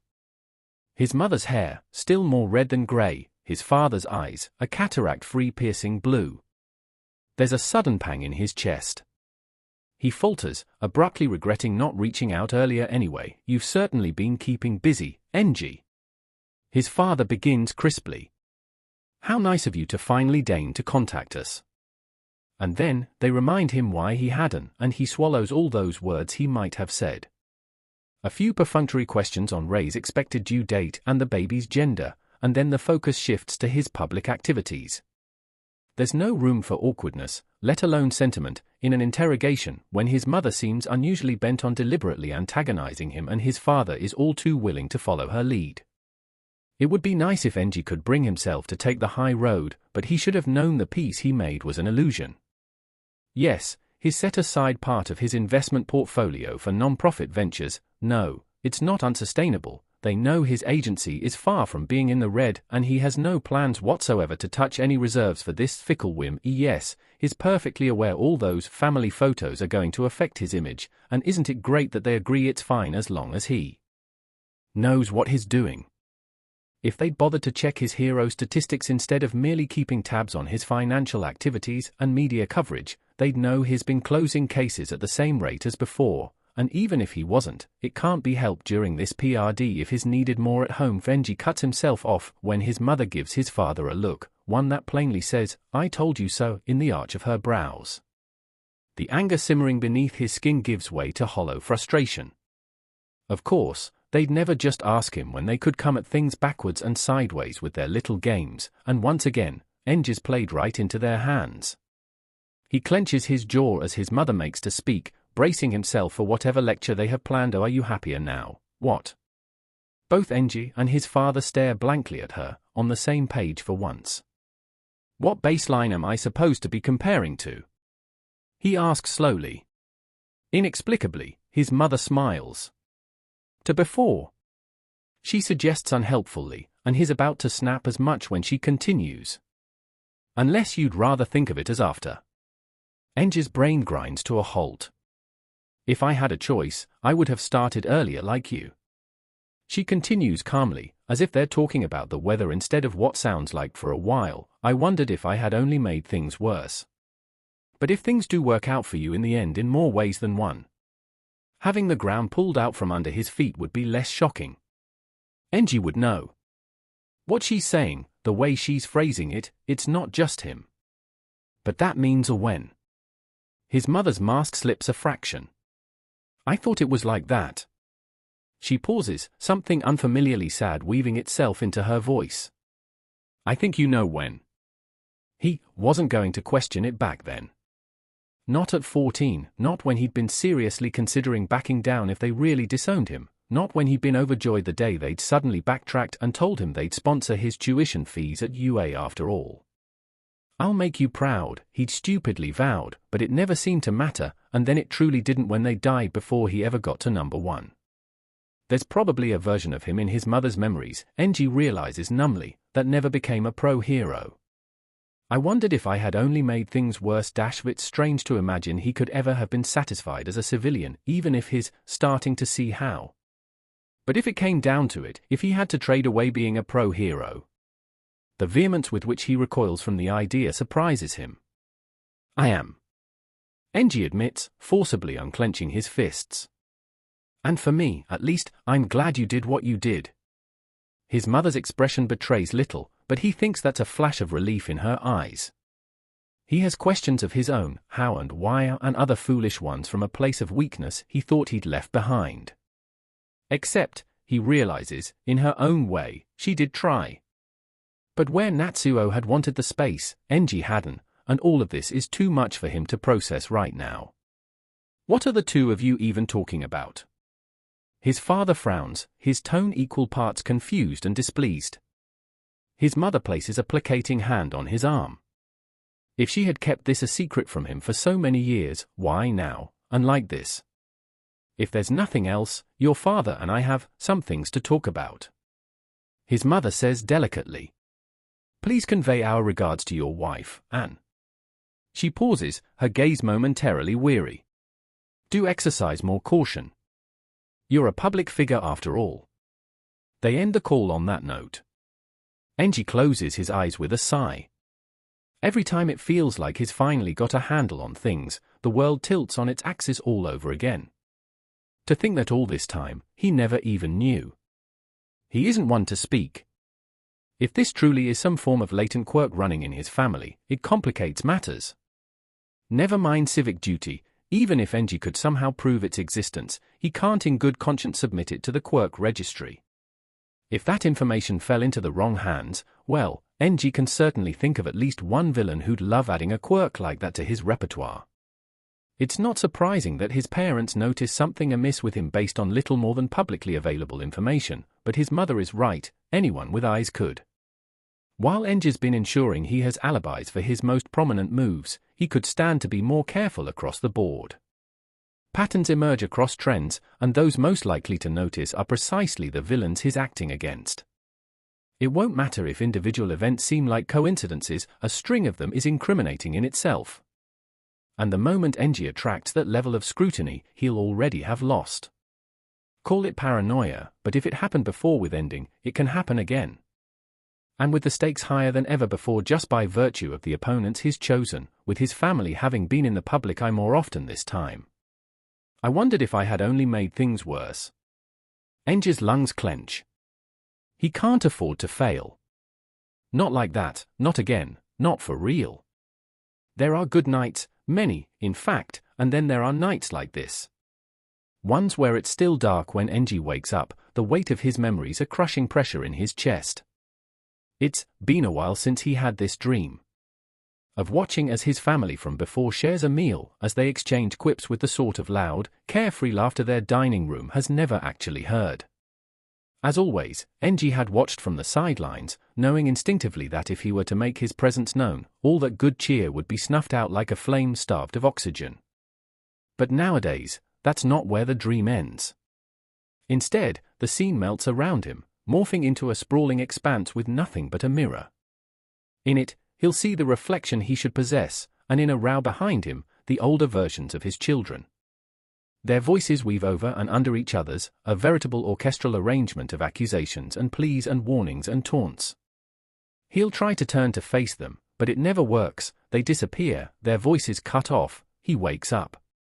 Funny, then, how it all still rings in his ears when he's staring at the ceiling. Perhaps Enji's driving himself insane after all. It's one thing not to carelessly toss about his knowledge of events that could affect their society's fabric, but as for the rest... Oh, he'll figure out how to manage somehow, like his mother did before him, but frankly, Enji isn't sure he wants to follow her example. With all his slip-ups over the past few months, there's still a chance Ray won't believe him, yes, but that's starting to sound more like an excuse than any valid reason. Enji shifts to lie on his side, grimacing as the movement, while controlled, causes Ray to stir. A stifled yawn, and then their eyes meet almost suddenly, an exchange of startled blinks. If I do get preeclampsia, Ray murmurs, and he has no idea how she makes resignation sound so fond. I'm going to tell the doctors it's because I kept waking up to you staring at me. It's alarming how something in his chest unfurls from just hearing her speak, how that simple curve of her lips dulls the edge of his unease. If they keep this up, I'm pretty sure that's not how it works. Enji says after a beat. Sorry, he adds, dredging up a rueful half-smile. You should get more sleep. It's still early. Ray hums in agreement, but instead of making any such effort, she studies his face. Whatever it is, you know you can tell me, right? His gaze flickers down as she wraps her fingers around his wrist, firm enough that it can't be called tentative, loose enough not to feel suffocating. It's not a question about trust. Of course he could, but should he? Would she be happier being kept in the dark, or would she rather know the truth even if it came at the expense of her peace of her mind? It frustrates Enji that there's no real way to test the waters, that he can't just come out and ask her what she'd prefer. Although, even if he could, it's not like he should be springing it on her while she's pregnant anyway. Excuses. I know. Enji eventually says. It comes out all wrong, the blunt sincerity behind the words bruising his tongue, and what was supposed to be simple acknowledgement sounds more like a desperate confession or plea for another time then. Ray agrees easily, trailing her thumb across the inside of his wrist. Her eyes search his out again. For one long moment, Enji thinks she's going to ask anyway, wishes she would nearly as much as he dreads it, but instead, she gives him a faint smile, then muffles another yawn into her pillow. I might have to kill you if you try to tell me right now anyway. Relief, disbelief, a barely audible snort. Well, she could try, and somehow, that's an invitation for her to casually kidnap his arm and drape it across her waist. It might never cease to surprise him whenever she does something like that. If she knew the truth, would she dare to? Would she want to?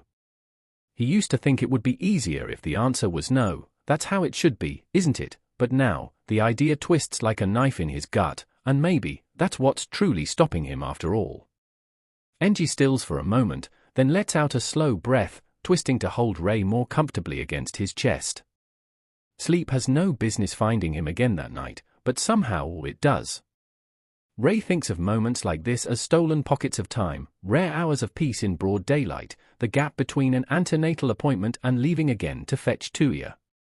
It's probably as close as they'll ever get to lazing, Ray colonizing the chaise lounge, with a book in her hands, Enji sitting next to her, balancing his laptop on his knees. He brings it up when she least expects it. There were 4 of them. Tuya, of course, and then a daughter and another 2 sons. Ray feels her eyes widen even as she looks up at her husband. You don't have to, she was going to say, but his gaze finds hers easily, and this isn't one of those days where his expressions are carefully blank mask, where his voice drips with ill-disguised vitriol, and so Ray lets herself give in to her curiosity. What were they like? I can't speak for Tuya much, considering the circumstances, but as for the rest, Enji pauses, his voice dipping into something deliberately light. As a whole, they were kinder than I deserved. I suppose they must have got it from you. She blinks, not the direction she'd been expecting, and yet, in other ways, par for the course. Her heart aches a little at that thought. How so? Ray asks gently. She gets the story of a girl who tried to patch everyone's broken wings, of a boy who could never bring himself to walk away, of another who'd been trying to forgive him despite everything he'd done.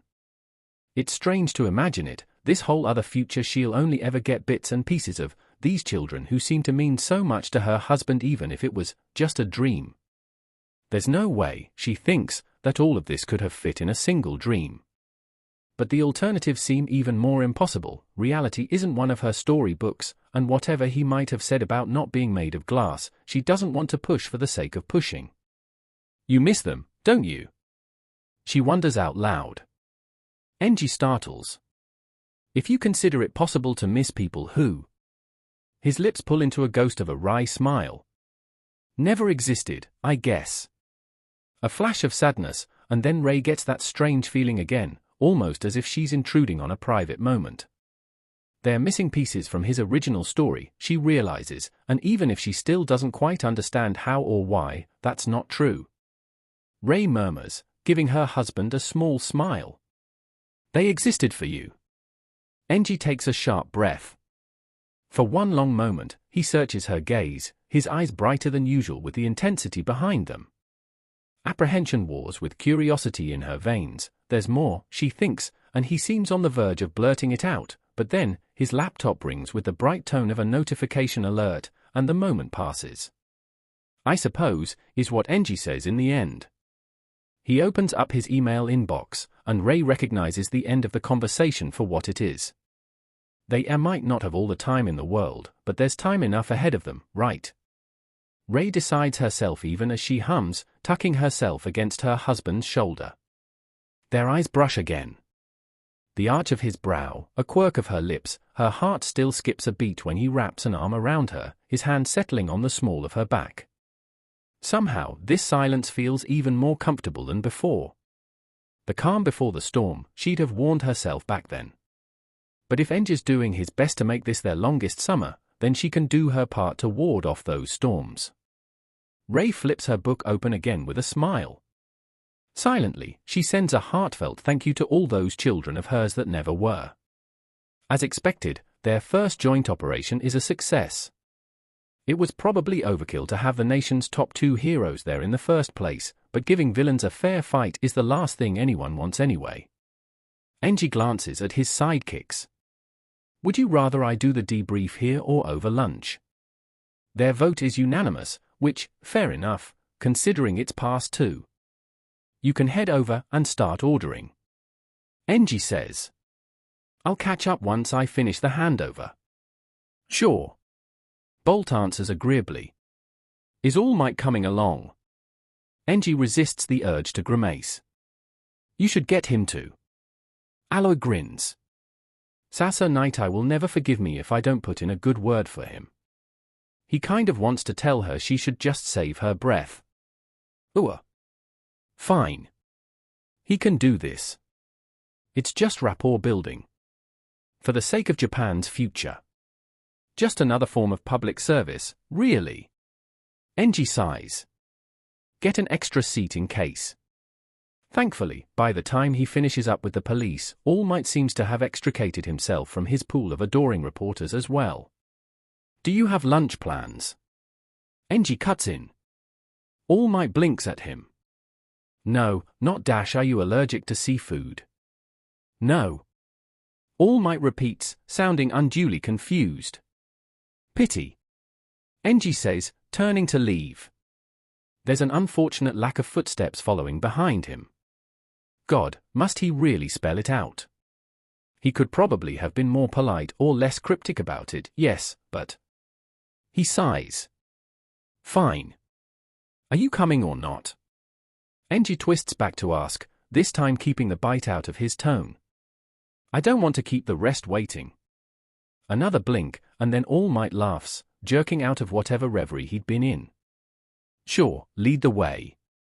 Maybe it's because Enji's had more practice decoding Rei's own spectrum of smiles, but it's weird that he can tell that the grin on the other's face this time seems genuine rather than plastered on. Which means he probably just gave All Might the wrong idea. Great. Is it possible to feel violated by someone else's mental image of him?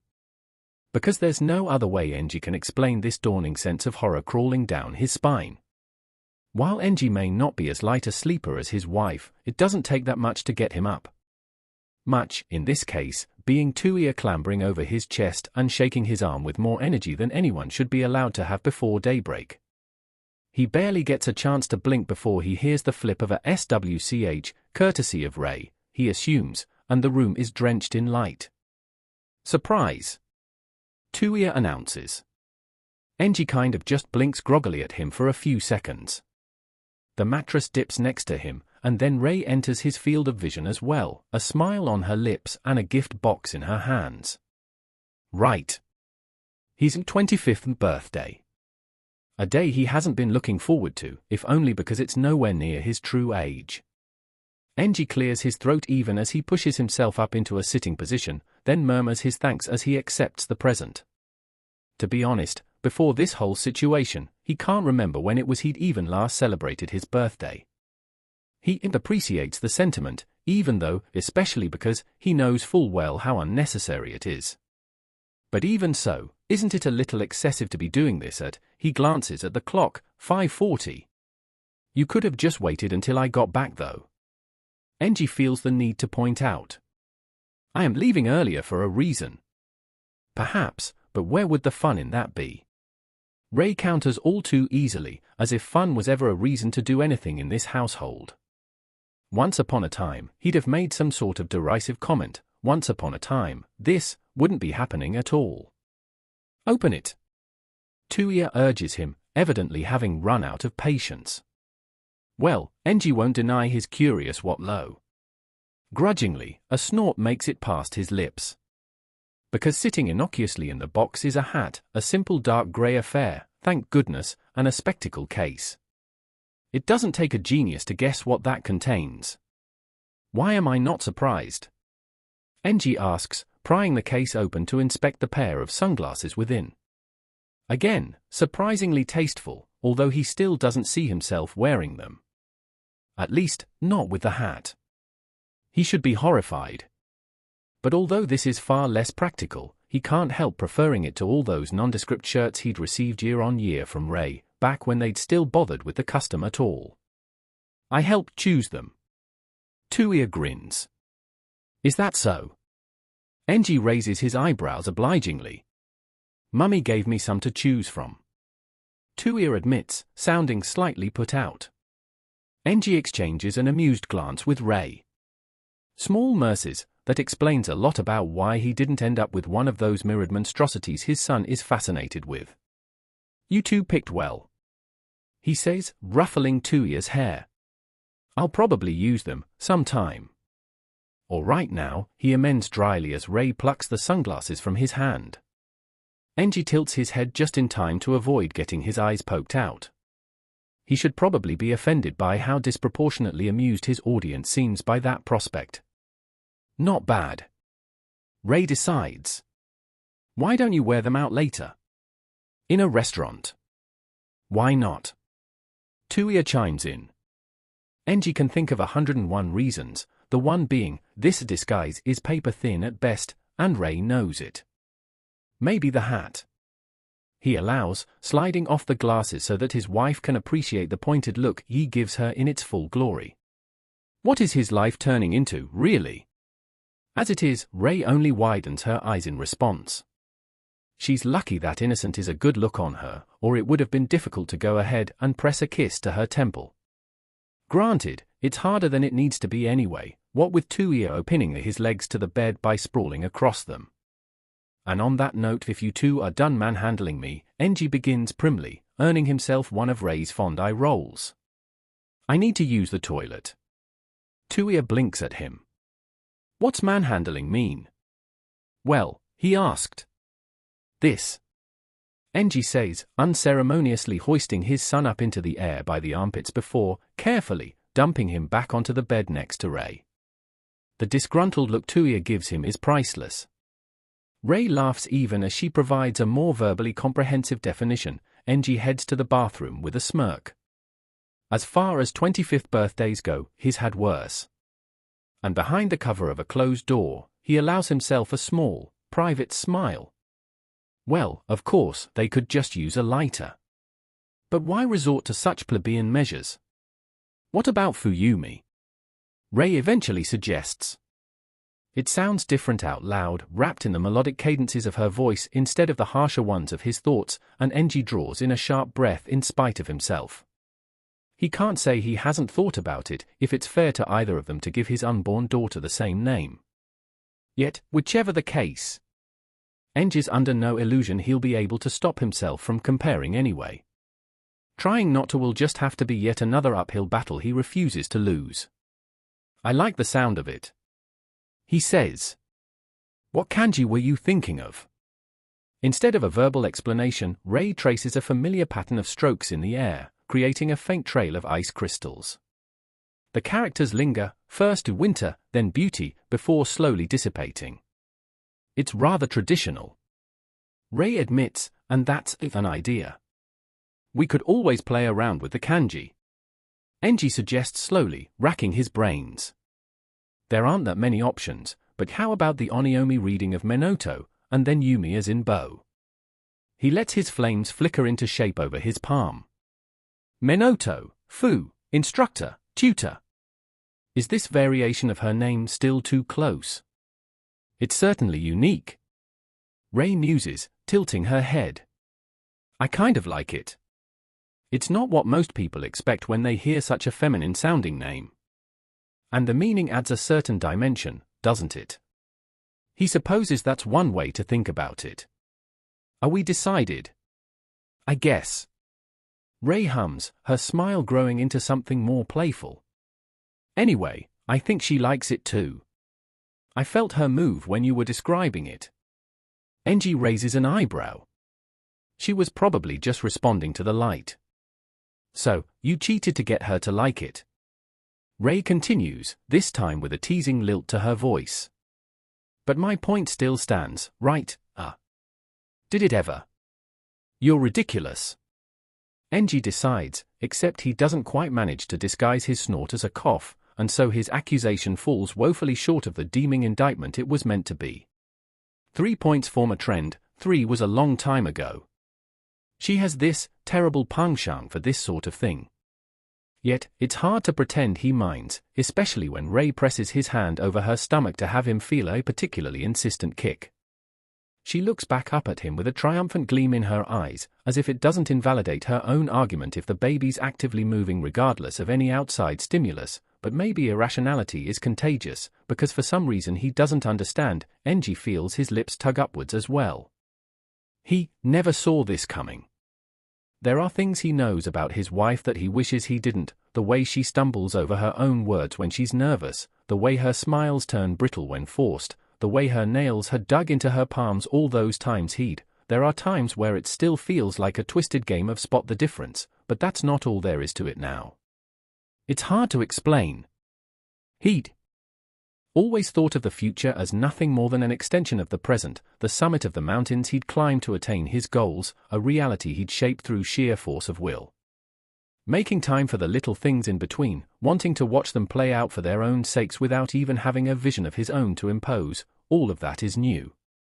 New, and, as Rei's smile softens into something dangerously fond, as Enji leans in, her breath brushing his cheek as his hand moves to cup hers, unexpectedly welcome. It's a Saturday when Rei's water breaks. Not just any Saturday, but the 6th of December, and this can't be mere coincidence anymore, can it? Enji doesn't know what to do about it, this traitorous hope that's burning in his chest despite all those times he's told himself it shouldn't make a difference.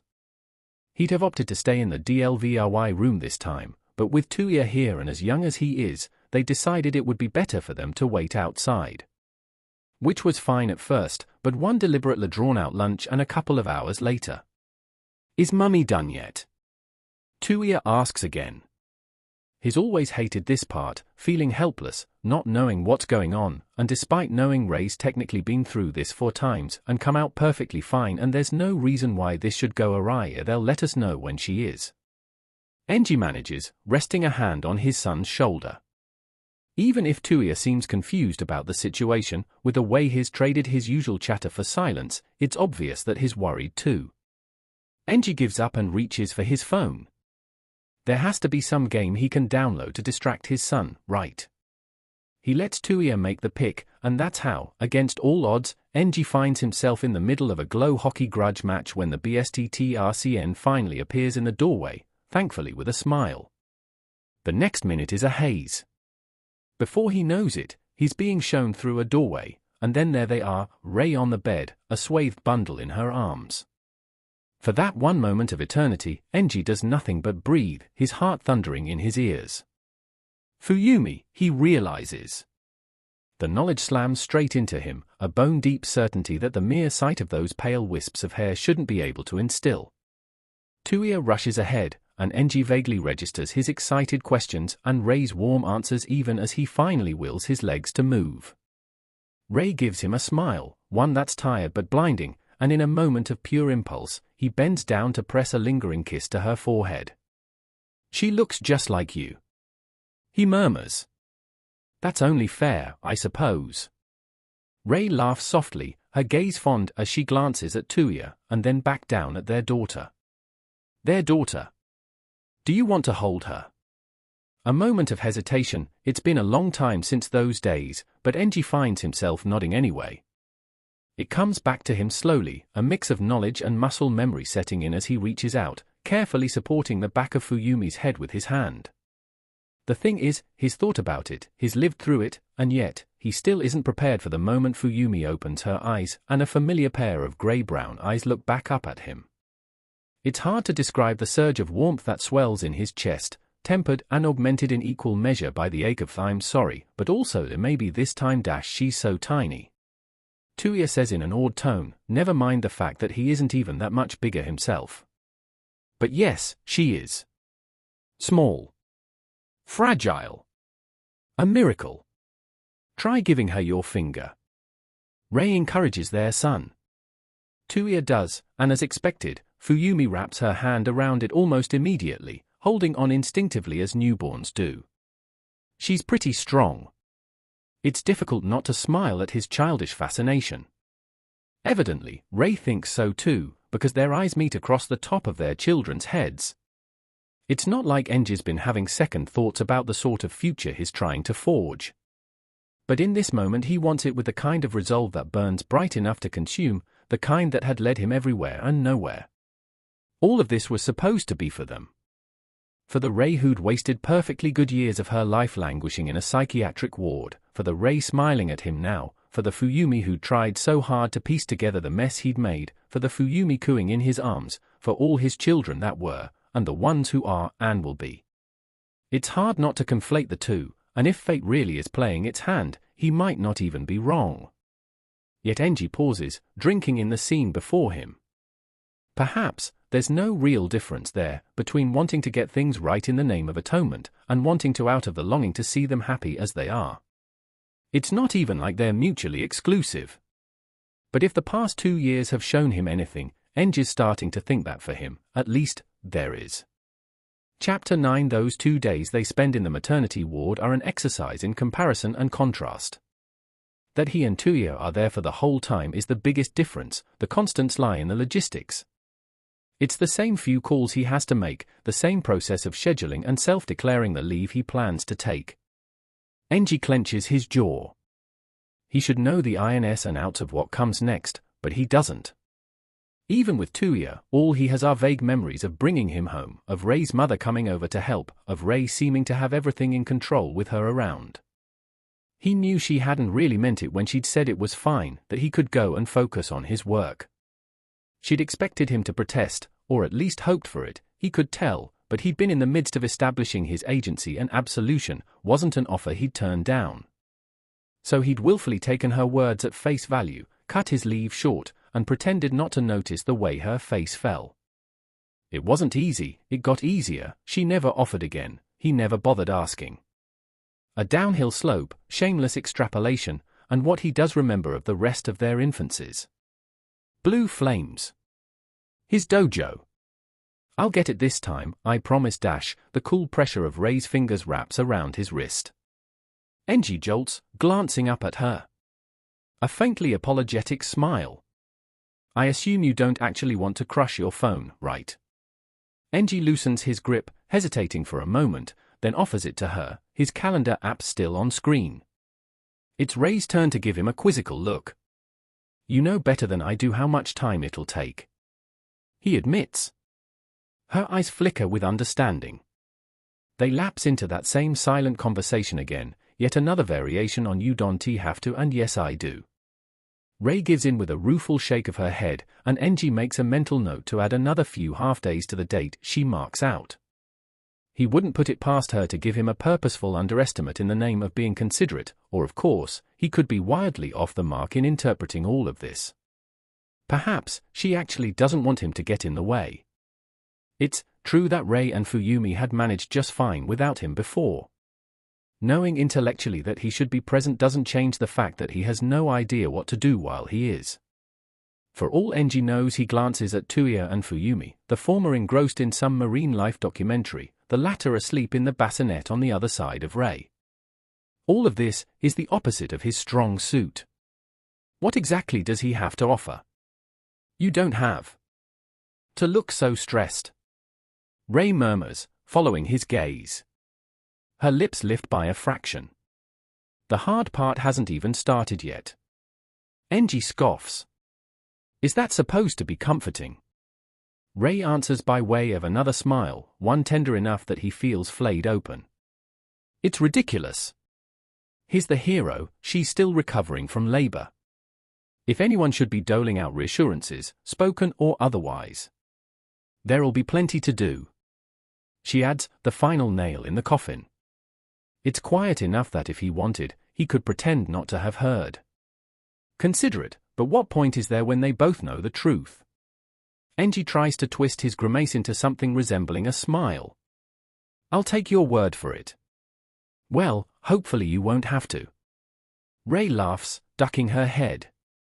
I mean, I am kind of hoping that maybe this time we could dash. She cuts herself off, giving him a smile that says nothing and everything at once, and same. He blurts out, like an utter fool.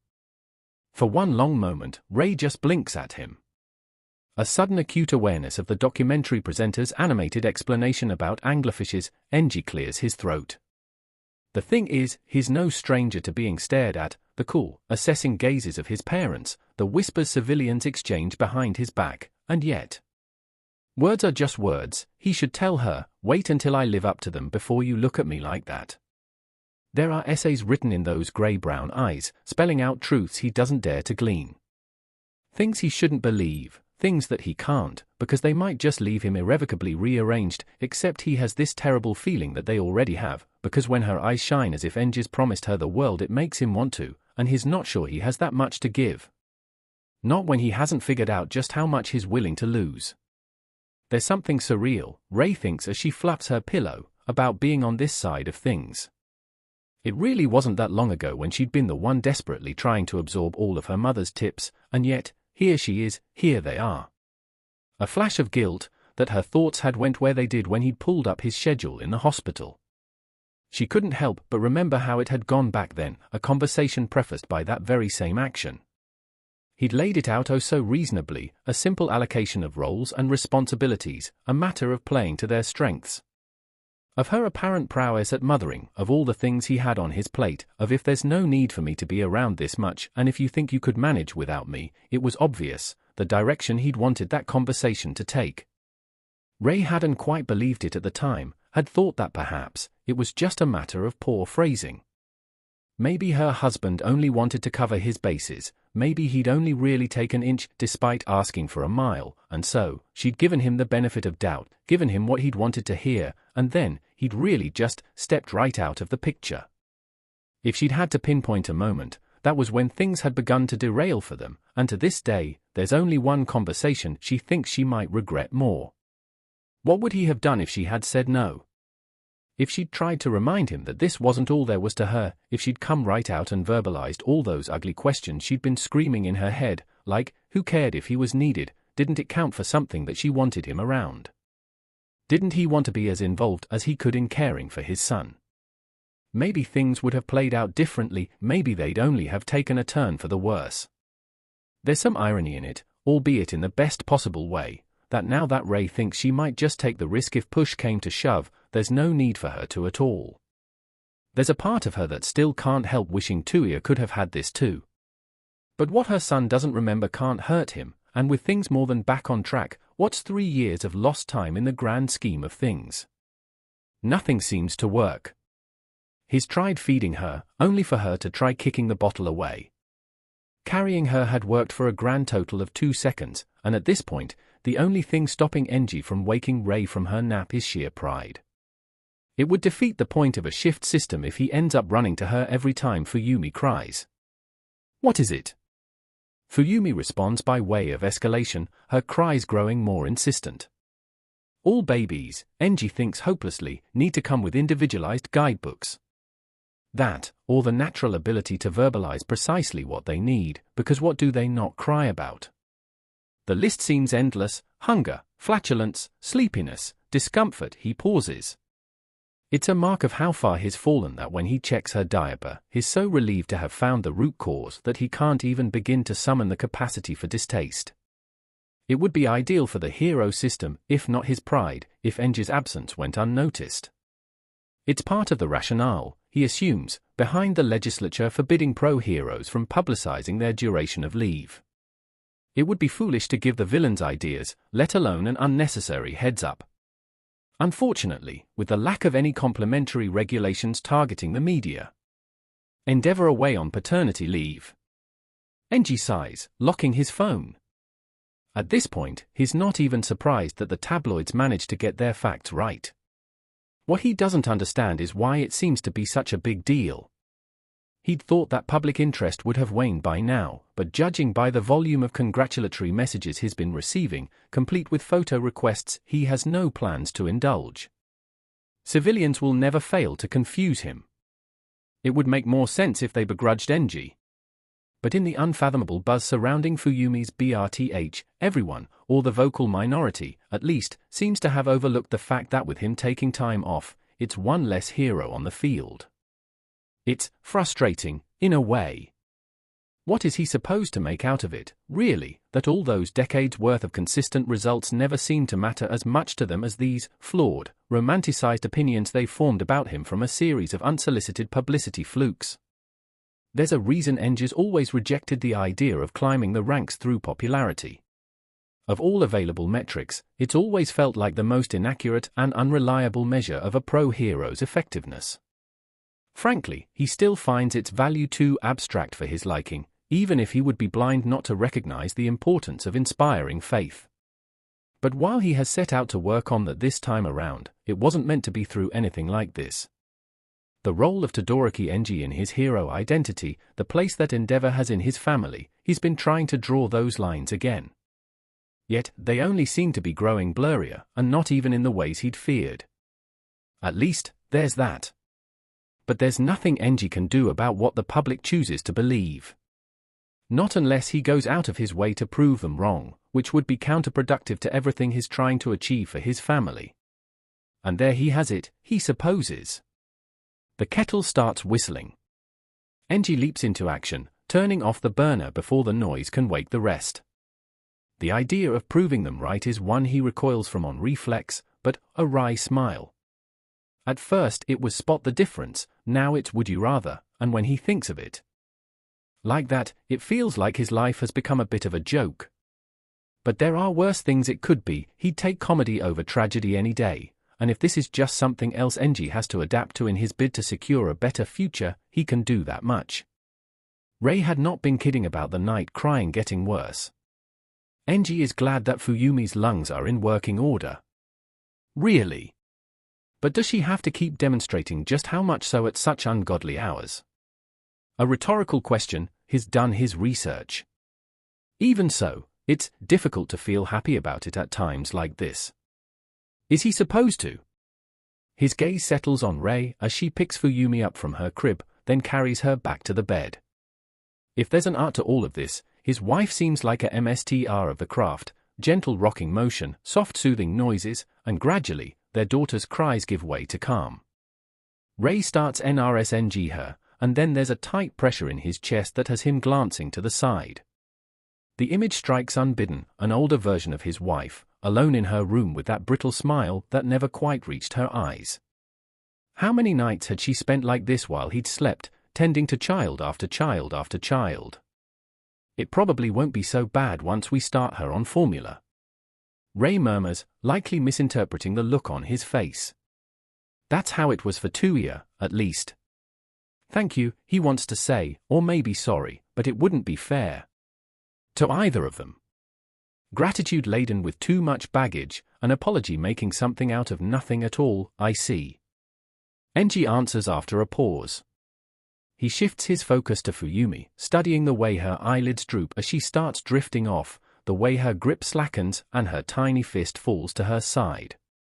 Rei catches his eye at that, offering him a small smile, and just in case, he burns that into his memory too. It still throws him off sometimes. Seeing Fuyumi like this, knowing full well how she'll look in 5, 10, 20 years. For all he'd been effectively absent from hers and Natsuo's childhoods, they were always right there in his peripheral vision, helping their mother to set the table, bringing her their report cards to sign, I'm watching now. Too little too late, yet anything but. It can't be all there is to it, he knows, but right now, it's all Enji's confident enough to promise. Hopefully, it'll be enough of a starting point for him to figure out the rest. In the end, he settles for a gentle squeeze of Rei's hand when she slips back into the sheets, hopefully for the last time that night. Their eyes brush, she gives him a questioning look, and the faint smile that Enji manages probably raises more questions than it answers. But if the way her gaze softens is any indication, even if he has no idea what it is she sees, she seems to have found what she's looking for anyway. What exactly is this supposed to be? A combined hamper from all of us. Well, yes, Enji can see that. Chrome takes over the explanation. We were going to save it for Fuyumi's first month, but we figured we might as well strike while the iron's hot. That doesn't even make sense. I wasn't asking you. Perhaps he shouldn't have rostered her with the other two. They're clearly bad influences. Thanks, Enji cuts in. But if you had the time for this. Aloy triumphantly brandishes a stack of files, dumping them onto his desk with all too much fanfare. The reports you asked for, and free of charge, information briefs for the Nakano robberies and Itabashi drag ring investigations. Ozone narrates, smirking. I'm pretty sure the rest are done as well. Chrome adds. I think they were going to send you an update either today or tomorrow. He's not sure if he should be annoyed or impressed that they took the initiative to go beyond the tasks he'd assigned them. Which is to say, we've got things covered if you need to take more time off. Aloy chirps. Honestly, your eye bags could probably scare off more villains than your fire mask thing ever did. On second thought, definitely the former. Good work. Enji says grudgingly, pointedly ignoring the rest of his sidekick's observation. Now if you're done, feel free to show yourselves out. I believe I have a whole stack of paperwork to clear. They laugh. Aloy's attempt at an innocent me look falls woefully short of Rei's. Ozone doesn't even try, opting instead for a mock salute. Enji gives them the flattest look he can manage as they leave. All of this hadn't happened the last time. They still respect him. That much is clear, and he wouldn't stand for anything less. If anything, it had probably been messier back then, particularly with Aloy and Ozone. A clash of egos, fueled in part by the small age difference, and then the fact that they'd been with him from the start. Enji hadn't been surprised when they'd tendered their resignations, around now, actually. But he supposes he's had plenty more practice training and retaining sidekick since then, and admittedly, he's curious about how long they'll choose to stay this time around. Enji shifts the hamper from his desk to the couch, contemplating it for a few moments. It still sticks out like a sore thumb, what with its colorful ribbons and embellishments, and is that a custom-made Odyssey modeled after his hero costume? His eye twitches. That thing better not be fireproof, because its existence in the world is unnecessary. His sidekicks might have a point. Enji sighs, eyeing the remains of his triple espresso. Would it truly be such a bad idea to have another? He's lived through plenty worse, up to and including certain death, and frankly, the odds of him being taken out by a villain while in the throes of exhaustion far outweigh that of him falling to the likes of caffeine overdose. It's probably for the best that Tuya picks that moment to bound into the kitchen. Enji gives the coffee machine one last longing look, then turns to his son, or, well, whatever can be made out of him. He suppresses a snort. You need to comb your hair. A measured flick of his wrist. I did. Tuya catches his plate before it fully slides to a stop. Really? Yes. From how indignant his son sounds, one would think he'd just been accused of murder. Poor choice of analogy. Enji shakes his head, leaving his cup on the rack before running his hand under the tap again. As it turns out, Tuya probably wasn't even lying. It takes an unreasonable amount of water to wrangle his bedhead into something approaching presentable, let alone have it stay that way. Tuya looks up at him mid-bite, his grin all but radiating gleeful vindication, and if anyone would like to explain how his mornings ever came to this, Enji is all ears. What with his growing semi-regular responsibilities as Rei's noiseless hairdryer, hasn't he already been playing hairdresser too often lately? Hasn't he been playing house too often lately? For all he'd claimed in front of his parents, all these liberties he's been taking with his work hours, are you bringing me today too? Tuya asks, stuffing the rest of his sandwich into his mouth. Yes. Enji answers. Probably for the next few weeks as well. Tuia's face falls for a moment, then brightens up again at a speed that nearly gives him whiplash. Maybe now my friends will believe me when I say you're my dad, though. Why do you never bring us out in your hero clothes? He continues, tugging at Enji's shirt. As if he'd ever give the press more material to work with. And yet, there's a traitorous part of his chest that soars at hearing those words, so antithetical to a truth he'd had little choice but to accept back then. That there's someone who's proud of sharing his BLD, who wants to announce it to the world rather than hide or downplay their connection. Pathetic, really. He'd only reaped what he sowed. It might draw attention from the villains to you and your friends. Enji says, shoving those thoughts aside. You don't want that, do you? No. Tuia admits. But I can fight them. You can't. Enji answers, stern on reflex. You know it's too dangerous. In more ways than one, considering your technique isn't even what it was back then. His son nods reluctantly. A few moments of silence. He lifts Tuia's school bag by its handle. Tuia slots his arms through the shoulder straps. Maybe next time, Enji adds less gruffly. If you do end up getting a hero license. And barring some miraculous breakthrough in support gear, assuming all that clinical research his funding pulls through. While their periodic email updates suggest things are on track. I will. Tuia declares. And when I'm a hero, I'm gonna make sure the bad guys can't go near any kid. It's a lofty, if well-meaning ambition. What happened, he happened. That's all there's ever been to it. I'll hold you to that. Enji replies after a beat, managing a weak half-smile. With a final pat on his shoulder, he nudges Tuia towards the shoe cabinet. There must be a conspiracy going on between mother and son, because nothing about that deserves the blinding grin Tuia twists to give him. It's a little too much at once, not unlike staring at the sun with your naked eye, and heaven knows Enji's subjected himself to enough retina damage over the years to have them actively speed up the process. Yet, given the alternatives, he's all too familiar with, his hard-pressed to admit that having them stop might just be the last thing that he wants. Sleep deprivation is not a valid excuse. A mid-level villain duo, simple but effective terrain manipulating quirks, high potential for collateral damage when used in synergy. It's straightforward enough until the end. A last-ditch attempt at evasion by the female, an avalanche of rocks. It takes Enji one beat too long to react. He pivots mid-lunge, gritting his teeth.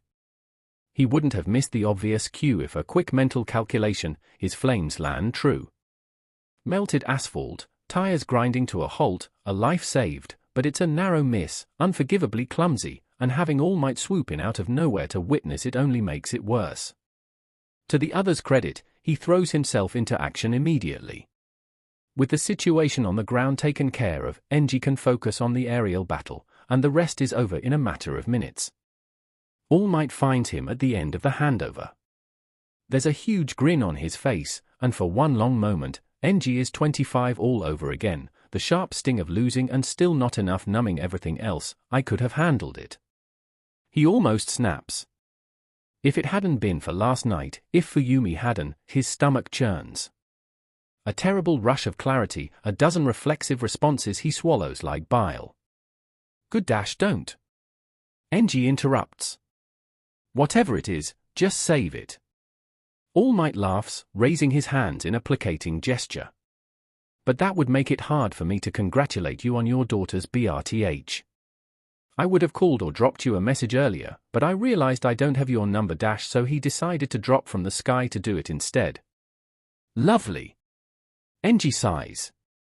Sure. Thanks. His words ring somewhat hollow. If that's all dash wait. All Might says, reaching out to grab Enji's arm. Actually, I do have some updates to share about the interrogations from last dash. Fortunately, he has the presence of mind to cut himself off there. And drop his hand. Not that the onlookers aren't already gawking. Enji resists the urge to massage his temples. Let's take this somewhere else. Sounds good. I have a place in mind. All Might answers agreeably. He pauses, switching to an even more cheerful tone. Do you happen to be allergic to anything? Enji stares at him for a few moments. On one hand, he wouldn't put it past the other to be asking seriously. But judging by his grin, oh, hell no. If All Might thinks this is going to become some sort of inside joke, he's sorely mistaken.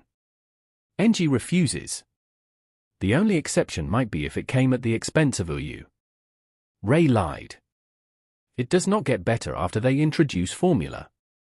It's true that Fuyumi sleeps longer through the night, yes, but what does that count for when it's come at the terrible price of being able to get her to fall asleep in the first place?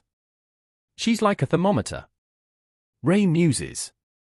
A fussy, temperamental thermometer with a pungshang for shrieking when the temperature isn't just right. Thermometers are supposed to be consistent. Enji grumbles, flopping face first into his pillow. Their daughter's definition of acceptable changes like the weather. Literally, considering how the ambient temperature affects her preferences. Most babies don't have access to either a personal air conditioner or heater, let alone both. He's created a monster. Again. If he never presented himself as an option, Fuyumi wouldn't have known the difference, things would have been the way they had been before, and he doesn't even know where he's going with this train of thought anymore. Ray pats his head. It would have been fine, honestly, if she hadn't seen the need to draw the motion out into something exaggeratedly soothing. Enji cracks an eye open to glare at her. Ray looks back at him, biting her lip in an attempt to stifle her laugh, and for one brief moment of insanity, he considers throwing his pillow at her, or perhaps pulling her in to silence her in an entirely different way. He doesn't do either, if only because snatching victory in this particular battle isn't quite worth the risk of waking Fuyumi and fighting an infinitely more challenging one. It's a close thing, though. Diaper changes, and the tears that not so occasionally accompany them, may have been Enji's responsibility more than a few times, but never when Fuyumi is outright wailing. Talk her through it, Ray had advised, but what about when she won't even understand him anyway? You're lucky, you know. The last time around, well, not that you'd have wanted that sort of attention anyway. This isn't that bad, is it? Enji begins awkwardly, reaching for the wet wipes. Fuyumi doesn't seem to agree. It isn't. Enji says anyway. It's nowhere as messy as the sewage villain I defeated yesterday. Open flames and liquid waste are not a good combination. Not that that'll even be relevant for you. It feels foolish to be effectively monologuing to himself. If it weren't for the fact that Fuyumi's cries seemed to subside by a few decibels, her eyes fixing on his, he would have given up there and then. As it is, a play-by-play recount of a villain takedown probably isn't the topic Ray had in mind, but Fuyumi doesn't seem to mind. In fact, she stops crying halfway through, her lips curling up as he finishes, and Enji freezes. A reflex smile is short and occurs randomly, like when your baby's sleeping or going to the bathroom. A real smile tends to last longer, and happens in response to something external. He feels his own lips tug into a victory grin. Unless they have something to report, Ray and Tuya are going to kill him for this. Enji's best shot at survival. Keep that smile right there. He tells his